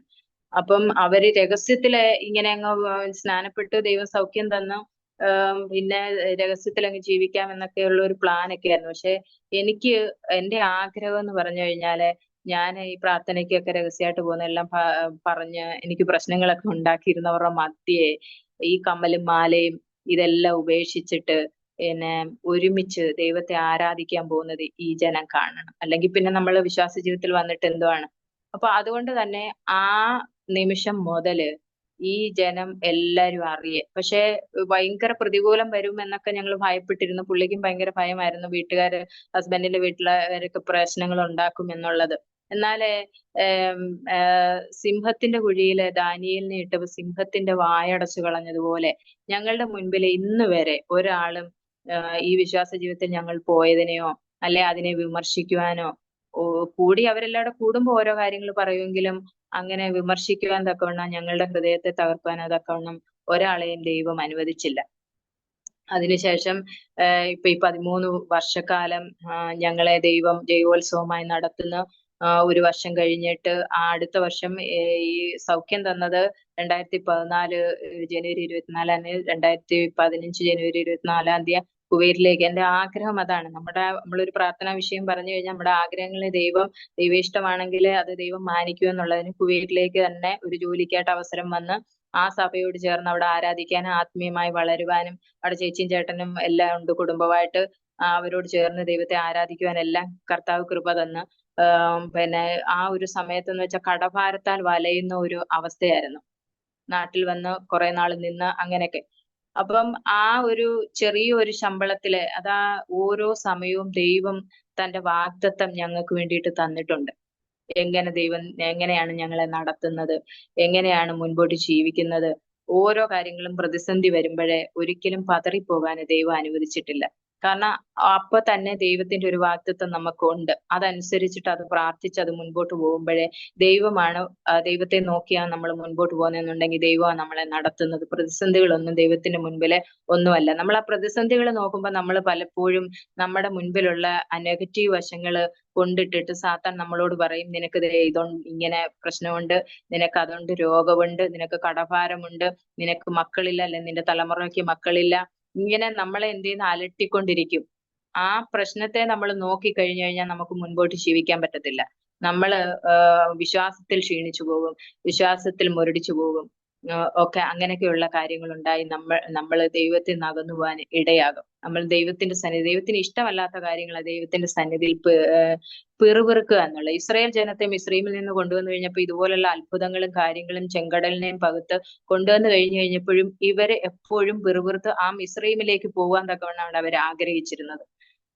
അതുകൊണ്ട് തന്നെ ആ മരുഭൂമിയിൽ പട്ടുപോകാൻ ഇടയായി. പിറുപിറുക്കുന്നത് ദൈവത്തിന് ഇഷ്ടമല്ല. ദൈവമാണ് നമ്മളെ ഓരോ നിമിഷവും നടത്തുന്നത്. നമ്മുടെ മുന്നിൽ വരുന്ന പ്രതികൂലങ്ങൾ ഒരുപക്ഷെ നമ്മുടെ ജീവിതത്തിൽ വന്നത് അത് ദൈവികമാകാം, അല്ലാതെയാകാം. ഏതായിരുന്നാലും ദൈവം നമുക്ക് നന്മയ്ക്കായി കൂടി വ്യാപരിക്കുവാൻ ദൈവത്തിന് കഴിയും. ആ പ്രതിസന്ധി അല്ല നമ്മളെ മുൻപോട്ട് പോകുന്നത്.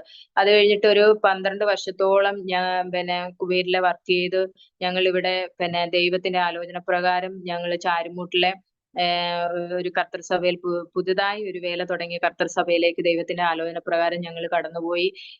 അവിടെ ഞങ്ങൾ ചെല്ലുമ്പം ആകെ ഒരു കുടുംബവും ദേവദാസനും കുടുംബവും ഉണ്ട്. അങ്ങോട്ട് പോയിട്ട് 10, 100 പേരുള്ളിടത്ത് ആരാധിച്ചുകൊണ്ടിരുന്നിടത്തുനിന്ന് അങ്ങോട്ട് പോകുമ്പം നമുക്കത് ഭയങ്കര ബുദ്ധിമുട്ടുണ്ടാക്കും. ആരാധനയില് അതുപോലുള്ള കാര്യങ്ങളിലല്ലേ. എന്നാല് ദൈവത്തിന്റെ ആലോചന പ്രകാരം നമ്മൾ അവിടെ പോയി. പോകുമ്പോ ദൈവം ഈ പറഞ്ഞതുപോലെ വാഗ്ദത്തങ്ങളെ നൽകി. ആ ദേശത്ത് ചർച്ചിനൊരു സ്ഥലം, ചർച്ച്, ആരാധിക്കാൻ ജനങ്ങളില്ലായിരുന്ന ജനങ്ങളെ ഇതിനെല്ലാം ഈ ഒരു 12 വർഷം കൊണ്ട് ദൈവം ഞങ്ങൾക്ക് തന്നു. ഏകദേശം 10, 60 പേര് ഉള്ള ഒരു കൂട്ടായ്മയിലാണ് ഇപ്പൊ ഞങ്ങൾ ആരാധിക്കുന്നത്. അപ്പൊ അവിടോട്ട് പോകുമ്പോ ഞങ്ങളോട് ദൈവം പറഞ്ഞത്, നിങ്ങൾ അവിടെ പോയിട്ട് ആ ദേശത്തിന് വേണ്ടിയിട്ടും ആ ദേവദാസന്റെ കുടുംബത്തിന് വേണ്ടിയിട്ടും ആ സഭയ്ക്ക് വേണ്ടിയിട്ടും പ്രാർത്ഥിക്കുമെങ്കിൽ നിങ്ങളുടെ എല്ലാ കാര്യങ്ങളെയും നിങ്ങൾ പ്രാർത്ഥിക്കുന്നതിന് മുമ്പ് ദൈവം ഞങ്ങൾക്ക് വേണ്ടി ചെയ്തു തരുമെന്ന് ഒരു വാഗ്ദത്വം ഉണ്ടായിരുന്നു. അത് ഇന്ന് വരെയും ദൈവം പ്രവർത്തിച്ച് ദൈവം ഞങ്ങളെ അനുഗ്രഹിച്ച് നടത്തുന്നു. ഈ കഴിഞ്ഞ വർഷാവർഷം ചേട്ടന് ലീവ് ഉണ്ട്, വർഷത്തിൽ വരും.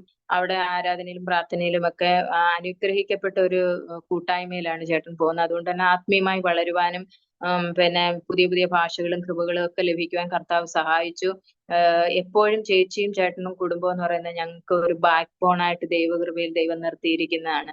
ഞങ്ങൾക്ക് വേണ്ടി പ്രാർത്ഥിച്ച് പ്രാർത്ഥനയിലും എല്ലാത്തിനും ഞങ്ങളെ ഹെൽപ്പ് ചെയ്തുകൊണ്ട് നിൽക്കുന്നത്.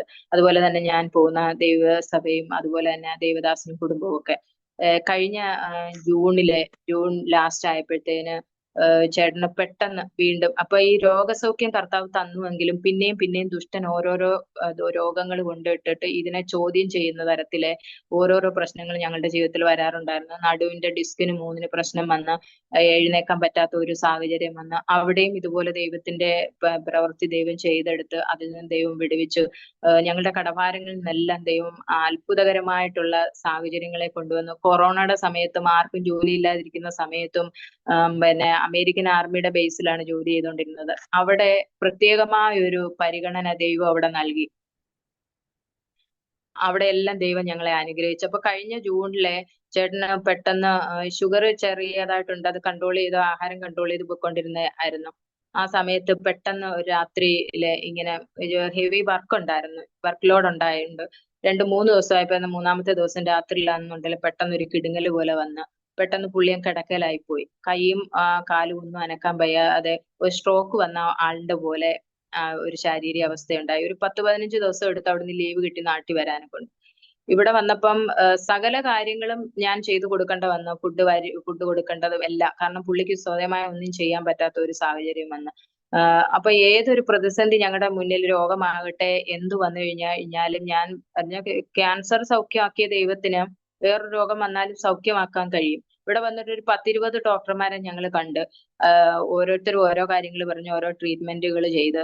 പക്ഷെ പുള്ളിക്ക് സൗഖ്യമില്ല. പക്ഷെ പിന്നീട് ലാസ്റ്റില് പുള്ളി തന്നെ ഒരു തീരുമാനമെടുത്ത് ക്യാൻസർ സൗഖ്യമാക്കിയ ദൈവത്തിന് ഇതും സൗഖ്യമാക്കാൻ കഴിയും. ദൈവത്തിൽ ആശ്രയിക്കുകയും ചെയ്ത് ദൈവം ഇപ്പം ജൈവോത്സവം നടത്തുന്ന മറ്റേ ഒരു ശകലം പോലും പൊക്കാൻ ഫുഡ് കഴിക്കാൻ പോലും പറ്റാത്ത ഒരു സാഹചര്യമായിരുന്നു. എന്നാൽ കൈ ഇപ്പൊ നന്നായിട്ട് ഉയർത്താനും ഒക്കെ കഴിയുന്ന, കൈയുടെ മസിലിന് പൊട്ടൽ ഉണ്ടായതാണെന്ന് പറഞ്ഞ് ഷുഗർ കൂടിയിട്ട് ഹെവി വർക്കും ചെയ്തതുകൊണ്ട്. പക്ഷെ ഏത് സാഹചര്യമായിരുന്നാലും അതിനെ മാറ്റം വരുത്തുവാൻ ദൈവത്തിന് കഴിയുമെന്ന് വീണ്ടും ദൈവം പ്രൂവ് ചെയ്ത് ഇപ്പൊ 10-11 മാസം കൊണ്ട് നാട്ടിലുണ്ട്. ഞങ്ങൾ ആരാധനയ്ക്കും ഞങ്ങൾക്ക് ഒരുമിച്ച് കുടുംബമായിട്ട് ഒരുമിച്ച് ദൈവത്തെ ആരാധിക്കണം, ദൈവത്തിന് അങ്ങനെ ഒരു ആഗ്രഹമായിരുന്നു. അതൊരു സാഹചര്യം ദൈവം തന്നു. ഈ വന്നിട്ട് 1 മാസം അവര് ലീവ് തന്നു. പിന്നീട് ലീവ് തരാഞ്ഞത് കൊണ്ട് നമ്മൾ അതിനകത്ത് പോകാനും നമുക്ക് കഴിയാഞ്ഞത് കൊണ്ട് ജോലി നഷ്ടപ്പെട്ടു പോയി. അതിനുശേഷമാണ് അവിടെ കുവൈറ്റിലെ ഇങ്ങനെ യുദ്ധവും അവര് ജോലി ചെയ്തുകൊണ്ടിരുന്ന ബേസിലൊക്കെ ബോംബ് വീഴുകയും അങ്ങനെ പ്രയാസങ്ങളൊക്കെ ഉണ്ടായി. എന്നാൽ അതിനു മുമ്പേ ദൈവം ഇനി കൊണ്ടുവന്നതാണെന്ന് ഞങ്ങൾ വിചാരിക്കുന്നു. ഇവിടെ ഞങ്ങള് ജയോത്സവം നടത്തുന്നു. അതുപോലെ തന്നെ അമ്മച്ചിയുടെയും എന്റെ അച്ഛന്റെ ഒക്കെ ജീവിതത്തിലെ ഈ രോഗസൗഖ്യത്തിന് ശേഷം ഞങ്ങളെ നന്നായിട്ട് പിന്നെ ഇത് ദൈവമാണ് ഇത് ചെയ്തതെന്ന് അല്ലെങ്കിൽ ഞങ്ങൾ ദൈവസന്നിധി പിറുപിറുക്കുവാൻ തക്കവണ്ണം പല കഷ്ടങ്ങളും വന്നിട്ടുണ്ട്. അമ്മച്ചിക്ക് തലയിലാണെങ്കിൽ ട്യൂമർ വന്ന്, ചേട്ടന്റെ സൗഖ്യം കഴിഞ്ഞ് ഒരു 6 മാസം കഴിഞ്ഞപ്പോഴാ ഈ തലയിൽ ട്യൂമർ വരുന്നത്. ട്യൂമർ വന്നു കഴിഞ്ഞിട്ട് പിന്നെയും ഞങ്ങളെ ഇങ്ങനെ ക്വസ്റ്റ്യൻ മാർക്കിൽ ഇങ്ങനെ നിർത്തിയേക്കുവാ ഇതെങ്ങനെയാണ്. പക്ഷെ ആ ട്യൂമർ അന്ന് ആ സർജറി ചെയ്തപ്പം അമ്മച്ചിയുടെ കൂടെ സർജറി ചെയ്തവരാരും ഇന്ന് ജീവിച്ചിരിപ്പില്ല. ഞങ്ങള് 1 വർഷം കഴിഞ്ഞിട്ട് ചെക്കപ്പിനായിട്ട് ചെന്ന് കഴിഞ്ഞപ്പോ അവർക്ക് ഭയങ്കര അതിശയം തോന്നി. കാരണം ആ ട്യൂമർ ഇരുന്ന ഒരു ചെറുനാരങ്ങ വലുപ്പത്തിൽ തലയുടെ പുറകുവശത്ത് ഹാർട്ട്, കിഡ്നി, കരള് അങ്ങനെ പിന്നെ കണ്ണ് അതൊക്കെ പ്രവർത്തിക്കുന്ന ഭാഗത്തായിരുന്നു ഇരുന്നത്. എന്നാൽ ഇതിനെല്ലാം എന്തെങ്കിലും ഡാമേജ് പറ്റുമെന്ന് അവർ പറഞ്ഞു. എന്നാലേ ആ സർജറി ചെയ്ത ദൈവമാണെന്ന് ഞങ്ങള് ആ ഡോക്ടറിലൂടെ ചെയ്തത് ദൈവമാണെന്ന്, അങ്ങനെ ഓരോ അത്ഭുതങ്ങളിലൂടെ ദൈവം ഞങ്ങളെ നടത്തിയിരുന്നത്. അടുത്ത നിമിഷം ഞങ്ങളുടെ ജീവിതത്തിൽ എന്താണ് സംഭവിക്കുന്നതെന്ന് നമുക്കറിയില്ല. പക്ഷേ ഏത് സാഹചര്യങ്ങളിലും കർത്താവ് ഞങ്ങളോട് കൂടെയുണ്ട്. ഇതുവരെയും ഞങ്ങളെ ജയോത്സവം നടത്തുന്ന കഷ്ടങ്ങളില്ലെന്നോ ശോധനകളില്ലെന്നോ പ്രയാസങ്ങളില്ലെന്നോ രോഗങ്ങളില്ലെന്നോ ഒന്നുമല്ല. പക്ഷേ അതിനു മധ്യേ കർത്താവാ ഞങ്ങളെ നടത്തുന്നത്. ഇന്ന് ഞാന് പിന്നെ 2 മക്കളുടെ അമ്മയായിരിക്കുന്നത് ദൈവത്തിന്റെ കൃപ കൊണ്ടാണ്. എനിക്ക് 2 കുഞ്ഞുങ്ങളെ കർത്താവ് തന്നത്. ഞാൻ ഇന്നൊരു ഭാര്യയായിരിക്കുന്നത്, എനിക്കിന്ന് ഭർത്താവ് ജീവനോടെ ഇരുന്ന് ഒരു ഭാര്യ ആയിരിക്കുന്നത് എന്റെ കർത്താവിന്റെ കൃപ കൊണ്ടാണ്. ഇന്ന് എന്റെ സമ്പത്ത് എന്തെങ്കിലും മനുഷ്യർ നോക്കുമ്പോ കാണുന്നതുണ്ടെങ്കിലേ അതെന്റെ കർത്താവ് തന്ന, അത് കടം കയറി നശിച്ചു പോകേണ്ടതായിരുന്നു, അത് കർത്താവ് തന്നു. ഇന്ന് എനിക്ക് എന്തെങ്കിലും ഉണ്ട്, എന്റെ ജീവനെ എല്ലാം എനിക്ക് കർത്താവ് മടക്കി തന്നതാണ്. എന്നെ കേട്ടുകൊണ്ടിരിക്കുന്ന നിങ്ങൾക്ക് ഇതുപോലെ ഒരുപാട് വിഷയങ്ങൾ, ചിലപ്പം പ്രതിസന്ധികൾ നിങ്ങളുടെ ജീവിതത്തിൽ കാണുമായിരിക്കും. എന്നാലേ അത് ഒന്നും കർത്താവിന്റെ മുന്നിൽ ഒന്നുമില്ല. നമ്മൾ ആ പ്രതിസന്ധിയെ നോക്കാതെ ദൈവം മുമ്പാകെ ദൈവത്തെ നോക്കുകയാണെന്നുണ്ടെങ്കിൽ, ദൈവത്തിന്റെ മുഖത്തേക്കാ നോക്കുന്നെങ്കിൽ, പ്രത്യാശയോടെയും ഒരു ഹന്നായെ പോലെ പ്രാർത്ഥനാ വിഷയങ്ങളെ ദൈവസന്നിധിയിൽ ഏൽപ്പിച്ചിട്ട് അതിനെക്കുറിച്ച് പിന്നെ പിറുപിറുക്കുകയോ ഭാരപ്പെടുകയോ ചെയ്യാതെ ദൈവത്തിന്റെ പ്രവൃത്തിക്കായിട്ട് നമ്മൾ കാത്തിരിക്കുമെങ്കിൽ ദൈവം നമ്മുടെ ജീവിതത്തിൽ പ്രവർത്തിക്കുക. അങ്ങനെ ഒരുപാട് സാക്ഷ്യങ്ങൾ പിന്നെയും പറയുവാനുണ്ട്. ഇത്രത്തോളം ദൈവം ഞങ്ങളെ നടത്തുന്ന എന്റെ ചർച്ചിലെ ഈ ഇടയായിട്ട് എപ്പോഴും നമ്മള് വിശ്വാസ ജീവിതത്തിൽ ജീവിക്കുമ്പം പരിശുദ്ധാത്മാഭിഷേകത്തിന്റെ ശക്തി ഇല്ലാതെ നമുക്ക് ഈ പ്രതിസന്ധികളൊന്നും തരണം ചെയ്തു പോകാനെ കൊണ്ട് പറ്റത്തില്ല. ഇന്നത്തെ തലമുറകൾക്ക് അത് ലഭിക്കണമെന്നോ ഒന്നും ഇന്നത്തെ മാതാപിതാക്കൾക്ക് അങ്ങനെയല്ല താല്പര്യം. അവര് അമേരിക്കയിൽ പോകണം, കാനഡയിൽ പോകണം, അങ്ങനെയൊക്കെയുള്ള വലിയ വലിയ ആഗ്രഹങ്ങളാണ്. പക്ഷെ തലമുറകള് ദൈവസന്നിധിയിൽ നിലനിന്ന് പോകണമെന്നും അങ്ങനെ ആഗ്രഹിക്കുന്നവരും കുറവാണ്. ഈ ഒരു 2 മാസത്തിന് മുമ്പ് ഞങ്ങളുടെ ചർച്ചിലെ ഒരു കുഞ്ഞ് 23 വയസ്സുണ്ടായിരുന്നു. അവള് യാക്കോബായ ഓർത്തഡോക്സ് പശ്ചാത്തലത്തിലെ ജനിച്ചു വളർന്നതാണ്. അപ്പൊ ഈ പുസ്തകങ്ങൾ വായിക്കുന്ന ഇഷ്ടമായതുകൊണ്ട് അങ്ങനെയാണ് ബൈബിള് വായിക്കാൻ തുടങ്ങിയത്. ബൈബിള് വായിക്കാൻ തുടങ്ങി കഴിഞ്ഞപ്പോൾ ഒരു ആളെ ദൈവം കണ്ടാലേ എങ്ങനെയാണ് വിശ്വാസ ജീവിതത്തിലേക്ക് കൊണ്ടുവരുന്നതെന്ന് ഞാൻ ഭയങ്കര അത്ഭുതത്തോടെ ആ പൈതലിലൂടെ കണ്ട്. ആ ബൈബിള് വായിക്കാൻ തുടങ്ങി കഴിഞ്ഞപ്പോ അവള് പോകുന്ന ആരാധനയ്ക്ക് ചെയ്യുന്ന കാര്യങ്ങൾ ശരിയല്ല എന്നവൾക്ക് ദൈവം മനസ്സിലാക്കി കൊടുത്തു. അപ്പം ദൈവത്തോട് ചോദിക്കാനും ദൈവം ദർശനങ്ങളിലൂടെ ഇടപെടാനും തുടങ്ങി. അങ്ങനെ തനിച്ച് കഴിഞ്ഞ ഒരു മാസത്തിന് മുമ്പ് നമ്മുടെ ചർച്ചിൽ ആ ചർച്ചിലെ ഒരു അംഗം മുഖാന്തരം അവിടെ വരികയും അവിടെ സ്നാനപ്പെടുകയും ചെയ്ത്. സ്നാനപ്പെട്ട് ഇപ്പോഴേ കഴിഞ്ഞ ദിവസം ഞാൻ എന്നോട് സംസാരിച്ചപ്പം പറഞ്ഞു, ആരിപ്പോ എന്തോ എനിക്കറിയില്ല, പക്ഷെ പറഞ്ഞു, ആന്റി എനിക്ക് അന്യഭാഷ അടയാളത്തോടെ അഭിഷേകം പ്രാപിക്കണം ആഗ്രഹമുണ്ട്, ആന്റി പ്രാർത്ഥിക്കണമെന്ന് എന്നോട് ഇങ്ങനെ പറഞ്ഞു. അപ്പൊ അങ്ങനെ ഒരു ഇപ്പോഴത്തെ ഒരു തലമുറ പറയുന്നത് കേൾക്കുന്നത് റെയറായിട്ടുള്ള കാര്യങ്ങളാണ്. അപ്പൊ ഒരു പ്രാർത്ഥനാ വിഷയം എനിക്ക് ആക്സ എന്ന അതിന്റെ പേര്, തനിച്ച് വിശ്വാസ ജീവിതത്തിലേക്ക് വന്നതാണ്. അപ്പം ആക്സ മോൾക്ക് വേണ്ടിയിട്ട് നിങ്ങൾ എല്ലാവരും ഓർക്കുമ്പോൾ പ്രാർത്ഥിക്കണം, എന്നെയും കുടുംബമായിട്ട് ഓർത്ത് പ്രാർത്ഥിക്കണം. ഞാൻ അധിക സമയം എടുത്തോ എന്ന് എനിക്കറിയത്തില്ല. ഇത്രയും സമയം എന്റെ സാക്ഷ്യം ശ്രവിച്ചിരുന്ന എല്ലാ സഹോദരിമാർക്കും, എന്നെ ഇതിനകത്ത് ക്ഷണിച്ച സഹോദരിക്കും ഞാൻ ദൈവനാമത്തിൽ നന്ദി അറിയിക്കുന്നു. പിന്നെയും ധാരാളമായി ദൈവം എല്ലാവരെയും അനുഗ്രഹിക്കട്ടെ. അമേൻ. ഹല്ലേലൂയ. കർത്താവ് നമ്മളെ കേൾപ്പിച്ച് അനുഗ്രഹിക്കപ്പെട്ട അമേൻ സാക്ഷ്യത്തെ ഓർത്ത് ദൈവത്തിന് നന്ദിയോടെ സ്തുതിക്കാം, സ്തോത്രം ചെയ്യാം.